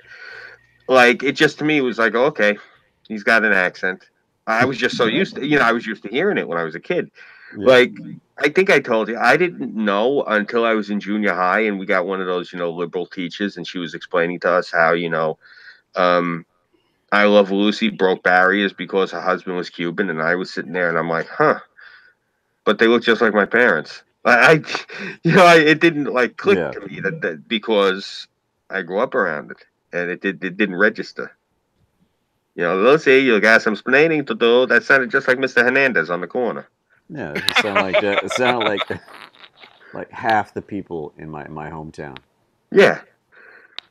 Yeah, like I think I talked to you about it. Like the first time I seen what was it? Rogue One. And they're all talking about how it's so diverse and this, that, and the third. And they're like, there's so much diversity to the cast. And I'm like, okay, that's great. I'm watching it. Three of these fucking guys look just like my cousins. Seriously, I'm sitting there like, wow, I did not know for years in Hollywood they had Italians and Sicilians and Spanish actors all over the place. Apparently now we're we're diverse to them. So who knew? That's yeah, nice. well, diverse to these people means anybody that's not a wasp. Yeah, that's Anyone that's not a what? white Anglo-Saxon Protestant. Uh, If you all right, check this out. You remember Gilligan's Island? yeah. Anyone who's not Mr. and Mrs. Howell to these people is diverse. Great way of putting it. Yeah. Seriously. That's Oh. believe it or not, the way the Howells talk, that's a Manhattan accent. That's how they talk in Manhattan. They don't sound like me. You go to like Brooklyn and Queens and like Long Island, people sound like me. You go to Manhattan, like do you guys remember the actor George Plimpton? Yeah. Yeah, he's from Manhattan. People would be so easy to troll up there. Oh yeah. If you go into Manhattan, they all have a fine, refined way of speaking like this. It blows your fucking mind. You think that people think that you go into Manhattan, they talk like, no, they don't talk like me. Think about this. The actor Chris O'Donnell, he's from Manhattan. He's from Lower Manhattan, and the fuck is her name? She used to be on My So-Called Life. Claire Dames. She is also from Lower Manhattan. I think the two of them went to school together in the Village. Yeah. From what I understand, Lower Manhattan and Upper Manhattan, very different. Oh yeah, completely different. Upper Manhattan is, like you got the Upper East Side, the Upper West Side, and smack in the middle you got Harlem. And a lot of people think they hear Harlem, and this shows you how some people can be misled. They immediately think, oh, well, Harlem, black equals poverty. And I chuckle and say, Harlem, black equals money. That's what's up in Harlem. Black people with bread. You're not going to see too many poor black people up in Harlem. Maybe in like certain parts of Harlem. The whole of Harlem is not all money, but you go up into Harlem, you are going to see people who are doing well. You got to have money to live in certain parts of Harlem. That's really how it is. Noted. Oh yeah. You will see. Like, check this out, and you're going to hear people, and a lot of people are going to say this because of how they think things are, but you go up into Harlem, and you're going to see a lot of people up there driving Bentleys. You're going to see a lot of people driving Rolls Royces. You're going to see a lot of Mercedes. You're going to see a lot of, like, the really nice ones like Maybachs, because you have to have money to live in parts of Harlem. You really have to have money. You got to have lots of money. Like, it's a misconception we have in this country sometimes. Beyonce Knowles, her and her cousin Kelly Rowland, they're from some area outside of Atlanta. It's considered, if you're black or even white for that matter, but specifically in the black community, it's considered one of the most exclusive places to live. It's one of the richest communities in the country, and it's, I think, something like 90% black. Which I always thought was funny because Beyonce really she plays up the whole hood thing. Meanwhile, she's one of those 7-figure chicks. You know, she always grew. She came from money. Her father, it was either her father or Kelly Rowland's father was their manager, and it was Beyonce's father. it was okay. It was Beyonce's father, and the man's also I think it's either a cardiac surgeon or a brain surgeon. Bro, you seriously, you got to see the house that she grew up in. My house, I think, could fit in the garage. Damn. Yeah. She comes from money like that. You know? They ended up firing Beyonce's father because he was actually skimming money. Yeah. Gotta love it. You gotta love it. That's these He people. retired as a doctor because he was making more money being the manager for his daughter. And then he's freaking embezzling. So correct me if I'm wrong. But Alexander Ocasio-Cortez, she comes from one of these brownstone neighborhoods, right? Not exactly. She comes from yes and no. She comes from up, I believe, by Westchester. And they do have brownstones up there. You know, you said brownstone. I was gonna think it for a minute, like in the boroughs. I think she has an aunt who lives in Queens. And to give you an idea, actually, at 6, I'm so glad you're here. You can actually help me illustrate this because I know you listen to hip hop. And back in the late 80s, early 90s, do you remember Boogie Down Productions? Yeah, BDP. Beautiful. Okay, beautiful. You can be my foil on this one. Check this out. You remember the song? Stop the violence in hip hop, why-yo. You remember the song by them, South Bronx? A little bit, yeah. And then there was, oh God, I can't believe I'm having trouble remembering his name. It's been so long. I'm passing out. All right, pass out. Good night. Night, Sarah. Bye, Felicia. Suck a dick, monkey. Enjoy your oyster crackers. Oh, she left. I think it was, I want to see MC Shan. I want to say, MC Shan came out with Queensbridge. Well, those two songs, South Bronx and Queensbridge, are both about the Queensboro Bridge. One foot of the Queensboro Bridge is in Queens. The other foot of it goes up into the Bronx. That's where you go from Queens to shoot up into the Bronx if you wanted to avoid all of the midtown traffic in Manhattan and avoid going through Brooklyn and all that fun shit. Those are the two districts that she is in charge of. The two districts where the feet of that bridge touch.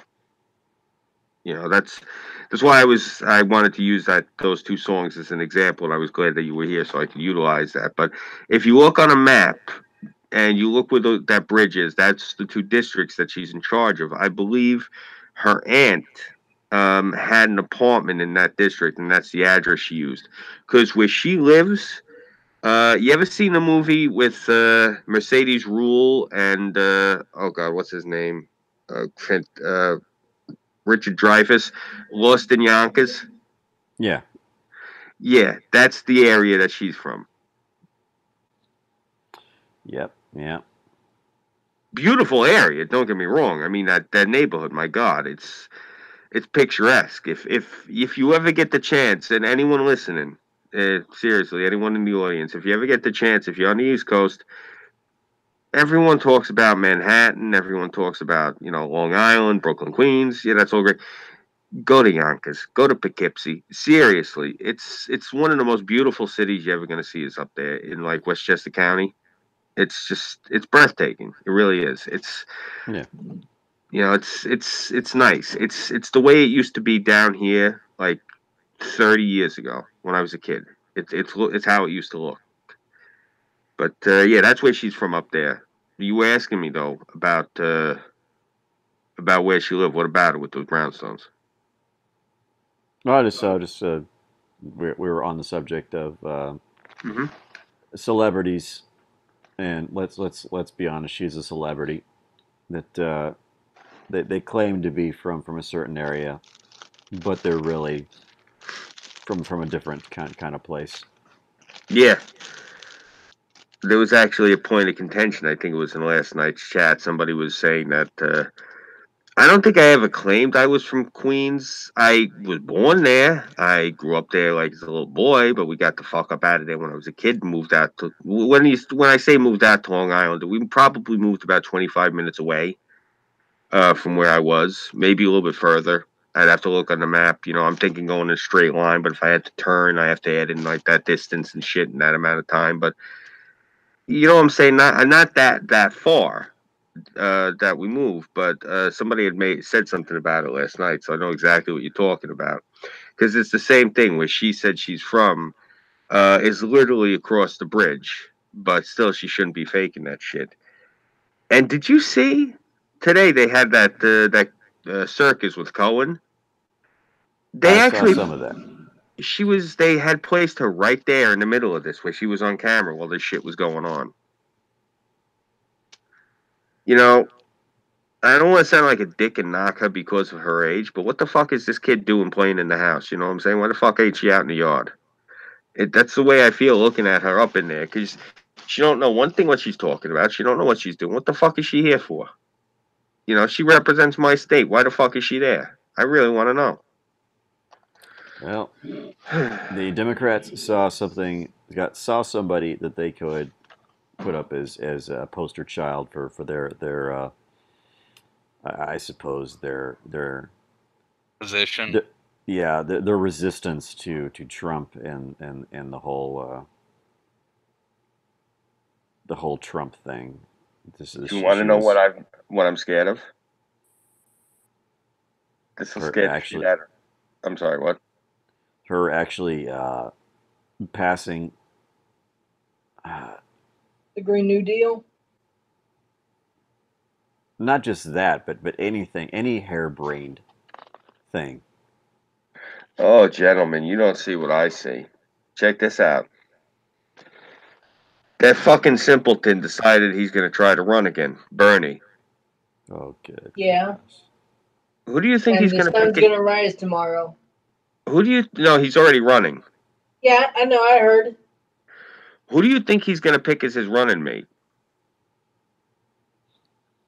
I thought Ocasio. that I thought that would be that's not Wait, what if it's Hillary? well, the thing is, she's too young to take the office of president. Said if something Much should to her happen to dismay. Bernie, yeah, she needs to be at least 35. To run. There's no provision about if she's already in office as vice president. Well, I don't know because one that. So what happens if Bernie croaks during his term? Then we get a 29-year-old imbecile running the country. A 29-year-old moronic fucking communist from Queens. I love that. 29-year-old imbecile. I love how beautifully you put that. That's what we're going to be dealt. That's the hand we're going to get dealt if this fucking broad runs. And you know what? I've seen these fucking miserable Bernie simpletons. A lot of them, you know what it is with them? Is they can't even deal with the fact of the economics of it anymore.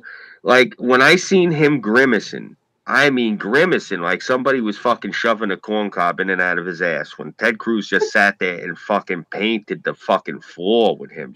I mean, he had Bernie by his ankles and he was smacking them all around like it was free. It was sad to watch. The Naked Ape actually used it in one of his Bernie takedown videos, which I highly recommend. They are beautiful. And he's sitting there, and Ted Cruz just lambastes Bernie, and you see Bernie sitting there, and he's just grimacing because he knows that Ted Cruz is telling the truth. And I'm sitting there like, you dirty piece of shit. You knew damn well you were going to do this to the country, and you're going to sit there and grimace because he's taking you apart piece by piece. You see, this is the thing. When I seen that video footage of him with his fucking insane hairdo back in the 80s, and he's talking about how bread lines are a good thing because that means that people are actually getting the money and the food ain't going to the rich, they should have took him out into the back alley right then and there, and they should have beat him ugly with crowbars. I mean, why the fuck is this asshole even allowed to campaign? When those two fucking fat, spoiled, rich black cunts came up and started screaming with their fucking porridge dripping paws that they wanted to get the microphone away from him, and he like to cut back down. He let her and her fucking greasiness get up to them. I'm so mad because those girls are both rich, and they did that shit to him. You know, I don't even like the guy, but you're gonna sit there and I'm black, so you're gonna let me talk, honey? How big is your bank account? Go fuck your hand, seriously. Like, and he just said, "Okay, I'm gonna let him talk." The fuck's the matter with you, Bern? Seriously. People like Bernie Sanders, they genuinely hate America. Yeah. And they want America to be quote unquote put in its place. And he knows exactly how to do that. God is my witness. If I ever win the lottery, I'll pay his fucking wife for his skull after he's dead because I want to make a drinking glass out of it. Yeah. I despise the fucking bastard that much. Mainly because my wife's fucking deadbeat family is like, oh, you're feeling the burn? You're feeling the burn? No, actually, they sell cream for that. They call that Preparation H. Yeah. Or Preparation Hillary. Seriously. Damn it, you beat me to it. I honestly, I know, you know, it's one of those things. It's something that you shouldn't talk about in polite company, but I know at least I'd like to think everyone here is going to vote for the old man just because of how crazy the Democrats are and what they're fielding. Even if we don't all agree with his policies at this point, it's obvious these Democrats really got to be taken down a peg. And this is the thing. Getting him in for another 4 years is just going to buy us 4 years of, okay, what do we do now? You know, because it technically only buys us 2 years because the last 2 years of him being in office, we got to see. We hopefully will get more Republicans because I never wanted to stack the deck with Republicans when I was younger. You know, because when I was younger, Dick Cheney was basically the face of the Republican Party, and nothing says evil like Dick Cheney. So it's hard. It's actually, I never thought I'd be sitting here saying we need the Republicans or we're fucked, but we really need the Republicans or we're fucked. And well, essentially what happened was in the 80s we had the fiscal Democrats, which pretty much ran the party. That's essentially what Donald Trump is a fiscal Democrat. When they couldn't beat Ronald Reagan and later George Bush Sr., they couldn't beat him on economic arguments. They switched their game up to being wedge issue Democrats. That birthed the Clintonian, quote unquote, Clintonian Democrat, which is the wedge issue Democrat. That's essentially what we've been dealing with permutations of ever since. And yeah. Well, you know what it was too. Let's be completely honest here. I mean, it's at this point, it's an open secret. The thing of it was, during the '80s, I remember this specifically, and I'm sure you do too. I'm sure you do too, Mechanic. You're probably. I don't remember if you're older than me or younger. I think you're a little older than me, but in the '80s when we were younger, that's when the entire globe was starting to go through Americanization. Everyone was starting to adopt different aspects of our culture. The world was starting to become modern, for lack of a better term. Yeah. That's when our economy was starting to roar under Reagan. And that's when the media, and this is why I say I honestly think it's a commie fucking plot, and I don't give a shit how tinfoil hat it sounds, but if you look back at it, hindsight's 2020, and this is all common knowledge at this point. It was when Bush Sr. was the president. That's when the media started to turn popular opinion against this country, and that's when Clinton swooped in, and that's when he fucked our economy. And what we've been dealing with since then is him basically destroying the economy and how long it took the economy to slowly start to cave. And the beauty of it is, if he's allowed to do it, Trump can actually unfuck the economy because the problem is China has built its economy since the 1990s, since that fucking degenerate rapist Bubba bastard went and tried to destroy the economy.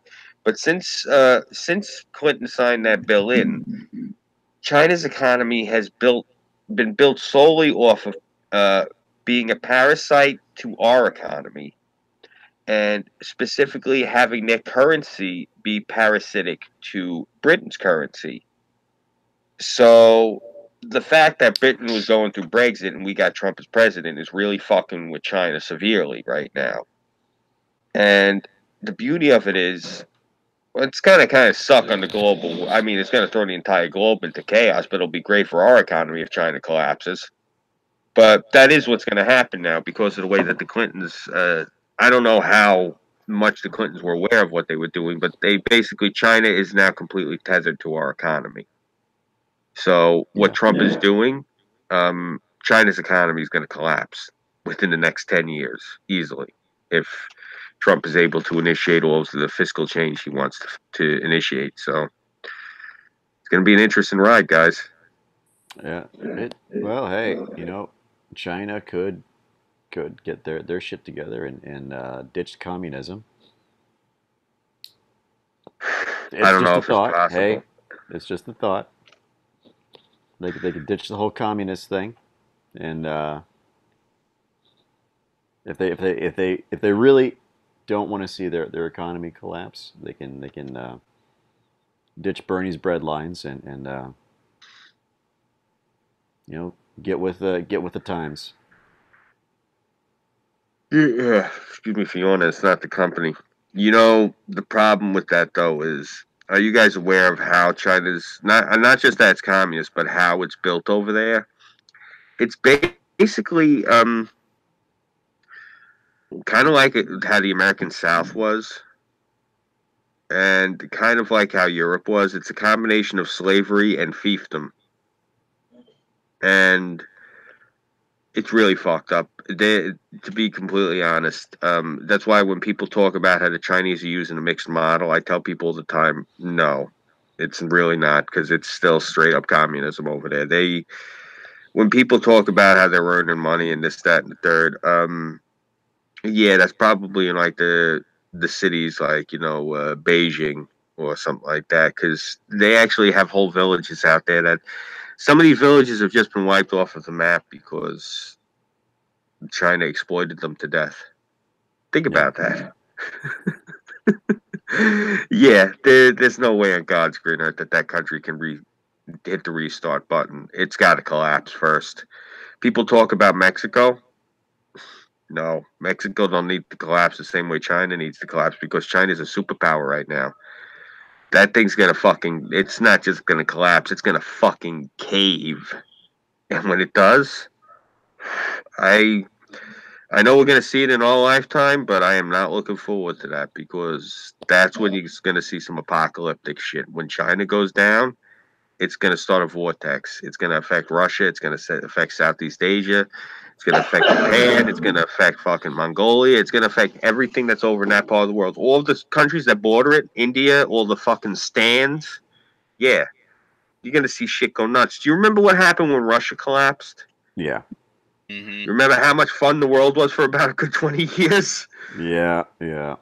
That was the bread run. That was the milk run. The real deal is going to be when China collapses. It's going to be bad. You got to remember, when Russia collapsed, it was still in the age of telephones and snail mail. Now, when China goes, in the age of digital communication, those shockwaves are going to be fierce. Holy shit, they're going to be fierce. Hope I'm dead when it happens. I don't want to be here when it happens. Yeah. Seriously. You and me both. So I'm feeling the yawns there too, Scoob. Yeah, well, we're 6 minutes out, guys. Kelt, what's the good word? What we doing, brother? I got nothing to share. All right, mechanic. Scooby? Oh, I got a few things. What about you, mechanic? You got anything? No, nothing tonight. 6? Darla, you should know it's in your Hillary Clinton. Oh, what, the thing from earlier today? Yeah. I had watched that earlier. I don't know which disturbs me more. The fact that you had a purple mask like that on hand, or the fact that you rock it so well.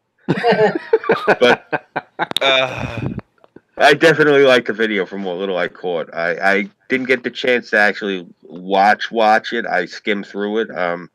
Looks good. I definitely want to give it a good look. But yeah, you guys, you have a good rapport with each other. Definitely, definitely. Yeah. As Just for my because of that comment, I'm gonna go look in that. bro, definitely check it out. You know that's one of the things. Six needs more exposure because he's really a gem on the internet. He really is, and he doesn't get enough exposure. And you got to start doing more videos like that with Architect. You know, like the one you did. Like the one you and I did was good. The avatars and just having the bullshit session, but expand your repertoire. Seriously, you're an artist, man. Yeah. Fucking put out your feelers. You got good shit that you do. Yeah. But as for me and what I got to show, you guys know the deal. I'm Scooby331. You can. Holy shit! Oh wow, it's Irv. It's a wild Canadian. He's here. He's here to spread the gospel of the metric system.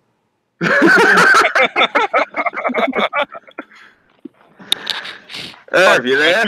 System. Irving. Oh no, he's on metric time. Oh, there he is. He's Hello, frozen. hello. Oh, there you go. Hey, how you doing? Not bad. How are we all? Long time no see, guys. Yeah. Welcome to my stream, Irv. Come again? Welcome to my stream, Irv. Hey, thanks for having me.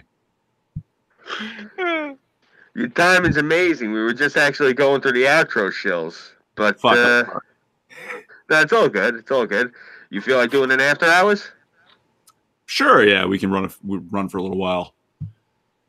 All right, beautiful. A Canadian shows up wearing a hoodie that says Canada on it. I know, right? What a surprise! Yeah, no, the odds of that are like 1 in 3. I half expect to see Don Cherry like poke his head over into the screen there. Oh, speaking of hoodies, Scoob, yours is almost ready. Oh, cool. Which hoodie? You remember you were joking about the suit? Oh, God. Oh, God. Awesome. Cool. Thank you. Lord Ferret, meet Yes. Irving Twin, Hello. Hello, hello. the angry drunk Canadian. Yeah. Canadian asshole. I'm the American asshole. Yeah. We just we got to get somebody from Mexico to round it out, and then we got North America on lock. Ole. But yeah, as we were going through the outros, I was going to go through my show really quick.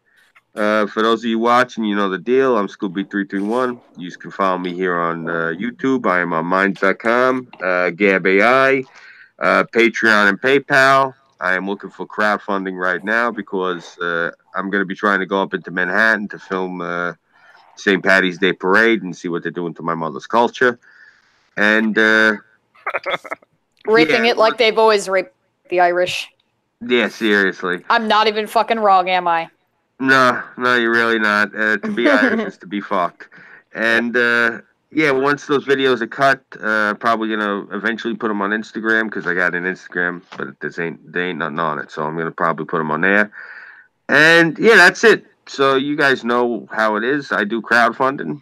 Anyone wants me to go film something in Manhattan, cover the train fare. I'll go film it. You know, whatever shit you want me to go to a limit. To a limit. I'm not going to no Lady Gaga shows. She wants to sit there and dress like, seriously, she wants to dress like Goebbels and drive around in a dump truck. Let somebody else film her. Not me. Crazy bitch. But yeah, that's it. That's my stuff.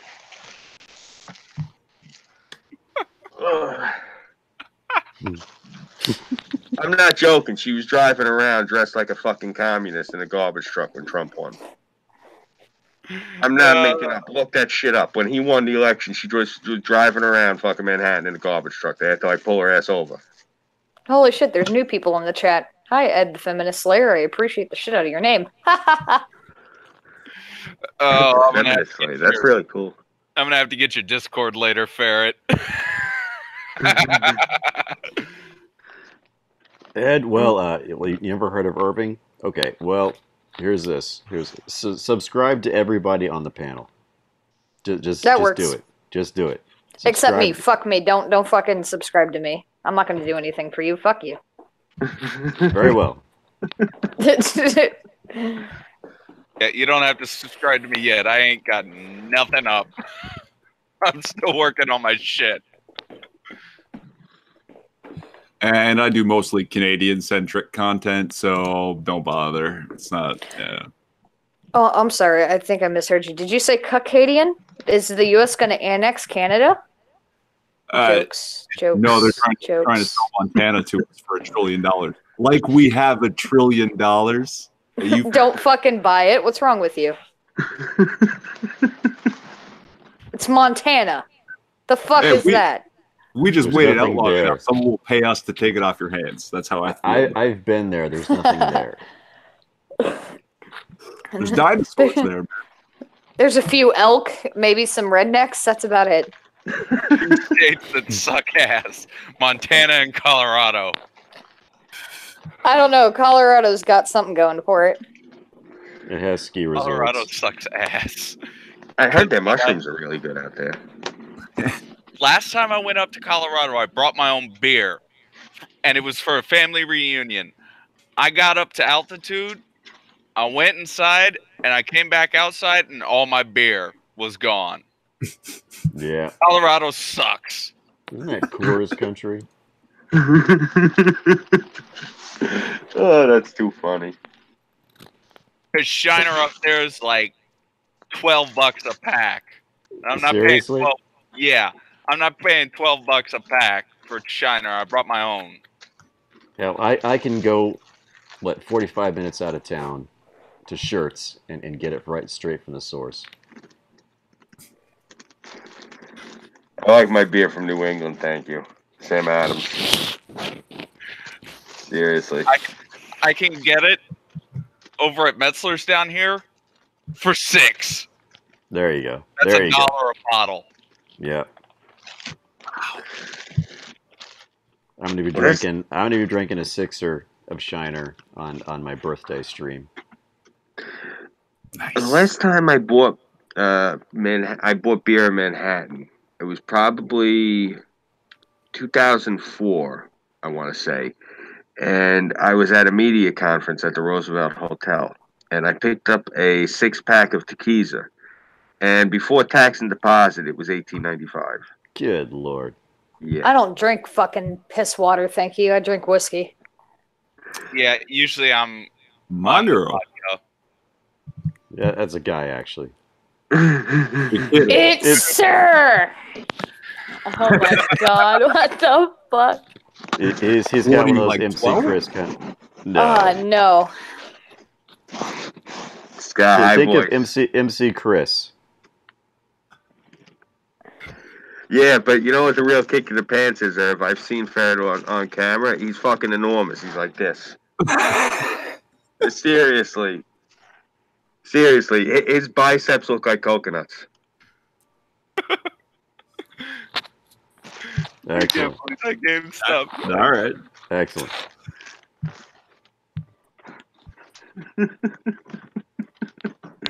Oh, Yeah. man. So, Ferret talked to Irving. Irving's like a bourbon / whiskey aficionado. Yeah. Yeah, if you're into cigars and you're into whiskey, you talk to Irv. Seriously. This is very much so my speed. Okay. Yeah. The trick of it is, if you want to talk about cigars and whiskey, you talk to Irv. If you want to talk about gourmet food or explosive tip bullets, you talk to Six. Hey, I'm good with bullets too. I was going to say, if you want to talk about blowing things up, you talk to the mechanic. Mm-hmm. I can make explosives out of damn near anything. Yeah, seriously. We run a really cool streaming group here. And basically, if you want to know about anything with anime, anything video games, you talk to Kelt. He's your authority on that. I'm your comic book guy. Burnside's the one who knows about all sorts of politics and military tactics. Everyone's got their niche. And Tara's just like a wealth of information. She knows a lot of stuff about a lot of stuff. Oh, yeah. You got a good crew here. Where the fuck are the donuts? Good question. Yeah. Check the Give me police a station. Yeah, nah, give me a second. I'll be right there. I want to go look for the donuts. I'll be back. Yeah, Well, speaking Irv- of the police, I don't know if I've ever told. I don't know how many of you I've told this story, but I ride a bicycle around town most of the time. You know, one of those road bikes with the really thin tires. Mhm. Yep. And you know you can get going real fast on those. So there's this gigantic hill in town. I mean, this thing is like 18% grade. So I was riding over there when I was high school. I was riding down that hill because my girlfriend's house was out that way. And the speed limit was 25 miles an hour. And I'm going, and I didn't have one of those little speedometers on my bike. So I didn't know how fast I was fucking going. There were no cars going by. But I'm just flying down this hill, and I hear this woo behind me. I'm like, what the fuck? And this cop pulls me over at the bottom of the hill. And this guy actually asked me, do you know how fast you were going? And I looked at him like, are you kidding me? I'm like, no, I don't. I don't have a speedometer. And he's like, you were going 5 miles per hour over the speed limit. I'm like, yeah, so I'm on a bicycle. And he hands me a speeding ticket. Oh. What the fuck? Oh, here's the best part. So I actually took this thing to court, and the judge threw it out. That's great. And Yeah. I walked out of that courtroom, and I just stuck my tongue out at that cop. He's hated me ever since. Yeah. I made him look like a total idiot, but it was worth it. But, you know, speeding ticket on a bicycle. What the hell? Hey, I told you Irving. about what happened when I took my nephew in for excuse me. He got an open container in Penn Station. No, not an open container. That's right. The cop hit him with a drunken disorderly ticket in Penn Station. And I couldn't believe this. My jaw was hanging. But this is how it works. If you're in Manhattan, it doesn't matter. The judge doesn't give a fuck. He does not like the cop any more than he likes you. So my nephew stands in front of the judge, and the judge goes like this, okay, what's the case? And I remember this one. Yeah, the cop goes like this, well, Your Honor, I arrested him for being drunken in public. Okay, officer, where's your evidence? Excuse me? You're not excused, officer. You're now on the court's time. Where's your evidence? I don't have any evidence. Well, then why is this man in my courtroom, officer? Well, because he was drunken in public.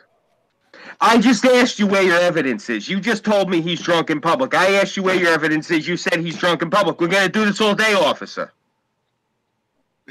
Well, Your Honor, he was obviously drunk. And you can prove this how? Well, I could tell he was drunk. And how could you tell he was drunk, officer? Well, I could just tell. I'm going to ask you again. How could you tell? Did you give this man a breathalyzer? Well, no, you didn't. So you have no way to prove this man was drunk. You know what, sir? I'm sorry the court wasted your time. Have a good day. Case dismissed. Officer, don't waste my time or my court's time again. That's really how they handle shit. Like, the cop had no evidence, so this judge is not wasting his time. No. Yeah, they don't give a fuck. I wish our judges were that blunt. Well, that was case number 36 out of, I think, 5 or 600 that judge had that day. He does not give a fuck. That man does not have the time. Like, I don't know if you ever watch any of those TV shows like they have at Law and Order, when you see like the judge literally has like the whole revolving door thing. Okay, next case. That's how it is. It's really like that. That's not an exaggeration. Our courts are that clogged over here. Like, it's a shame I can't bring a camera in. It's a felony because, holy shit, I've seen some entertaining stuff in there. Like, I think I told you about the time the guy got brought in there and the cop pulled him over and standing in front of the judge and the guy from the state's there and the cop didn't show up and the guy from the state's like this, and so the judge goes like this, all right, the cop is in here. This is the third time. New York State's willing to drop the case. And he's talking to the plaintiff, and the plaintiff goes, no, Your Honor, I want to take this to trial. And he said to him, he's like, look, son, you got pulled over for drunk driving. If I take this to trial, he's like, you could still possibly go to jail because of this. You do understand that, right? And he goes, oh, yes, sir, I completely understand that. He said, all right, son. He said, why did you want this to go to trial? He said, well, Your Honor, I got pulled over for drunk driving. He said, yes, that's correct. He said, well, Your Honor, I wasn't driving the car. And he looks at him. He says, okay, can you prove this? He said, yes, sir, Your Honor. Your Honor, I'm legally blind. And so the judge looks at him and goes, excuse me? And he looks over at the guy from the state. And the guy from the state is starting to sweat. And so the judge leans forward. He's like, can you elaborate what you mean by that, son? He's like, certainly, Your Honor, if I may. And he reaches into his pocket and he produces these glasses. They look like two fucking shot glasses in between wire frames. And so he's explaining to the judge now. He says to him, "What we were in, I think they were in an older coupe, like one from like the 70s. Like, let's just say, for lack of a better, a Chevelle. And it was one that had the front and the back seat with both benches. So he was the last person to get out because they pulled over on an embankment and people couldn't get out the passenger side door because of the wall that was next to it. I guess it was a rock wall. They probably got pulled over on like the northern state or something. And everyone got out the driver's side, and he was the last one that got out. And he was the one that got hit with driving the car. And so the judge said to him, well, didn't you tell the officer that you weren't the one driving the car? He said, yes, I did, Your Honor. And he said, well, what did the officer do? He said he slapped the bracelets on me and said, tell it to the judge. He said, and I told him I can't drive the car. I'm blind. He said, well, you better tell it to the judge. He said, and he put me in the car and took me in and booked me for drunk driving. He said, Your Honor, that's why I'm here today trying to tell you, because he told me tell it to the judge. He said, I've been sitting in jail because I couldn't make bail. This guy had been sitting in jail for like 90 days. Oh, my God. Because he couldn't post. And so this judge turned fucking lavender with rage. And he turns and he looks at the guy from the state and he goes like this. He picks up his gavel and he points it at him. He says like this. He says, I want that officer and I want his watch commander both in front of my desk tomorrow at 7 a.m. sharp. And if they're not here at 7 a.m. of their own recognizance, I want them here at 7:05 in shackles. And they're going to have to show cause of why this man has just been sitting in county jail for the past 90 days. He banged the gavel. I thought he was going to break it. I was like, holy shit. I didn't know. Holy shit.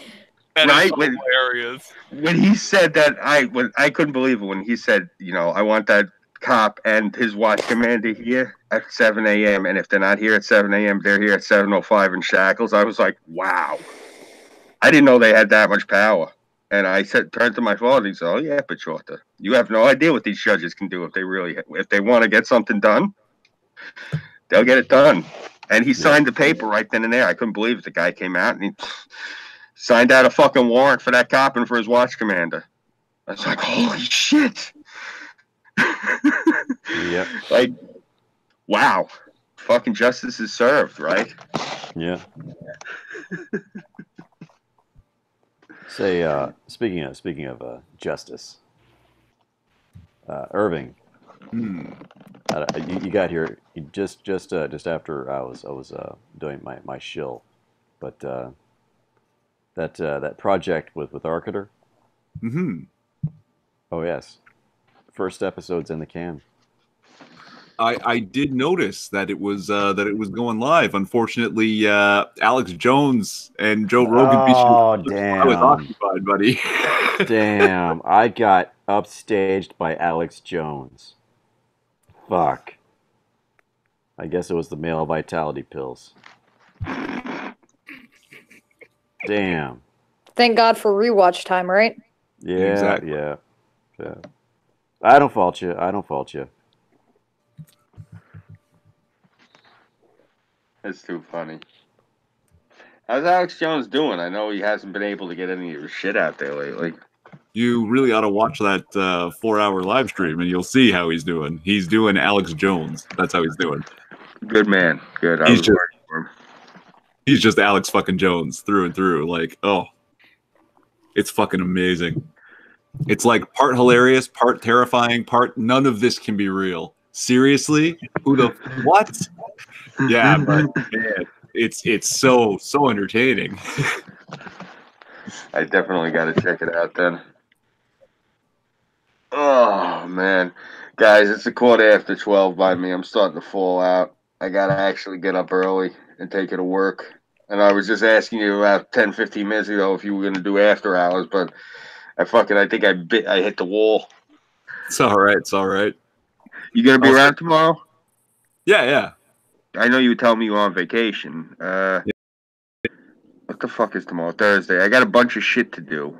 And then I should be around. You know what? Yeah, fuck it. I'm going to probably be around at all different hours tomorrow, starting at like 6 a.m. So I'll just look for your light. If you have it till it's lit, I'll hit you up. For sure. Yeah, guys, I got a call tonight. I got to bail. It was a All right. pleasure as always. Alrighty. All right, bye. I'd Scoob. See ya. Yep. Good night, Good night, gentlemen. As always, Take it Godspeed. easy. Yep. Latest. Have some captain's wafers. And with that, I'll take us out there.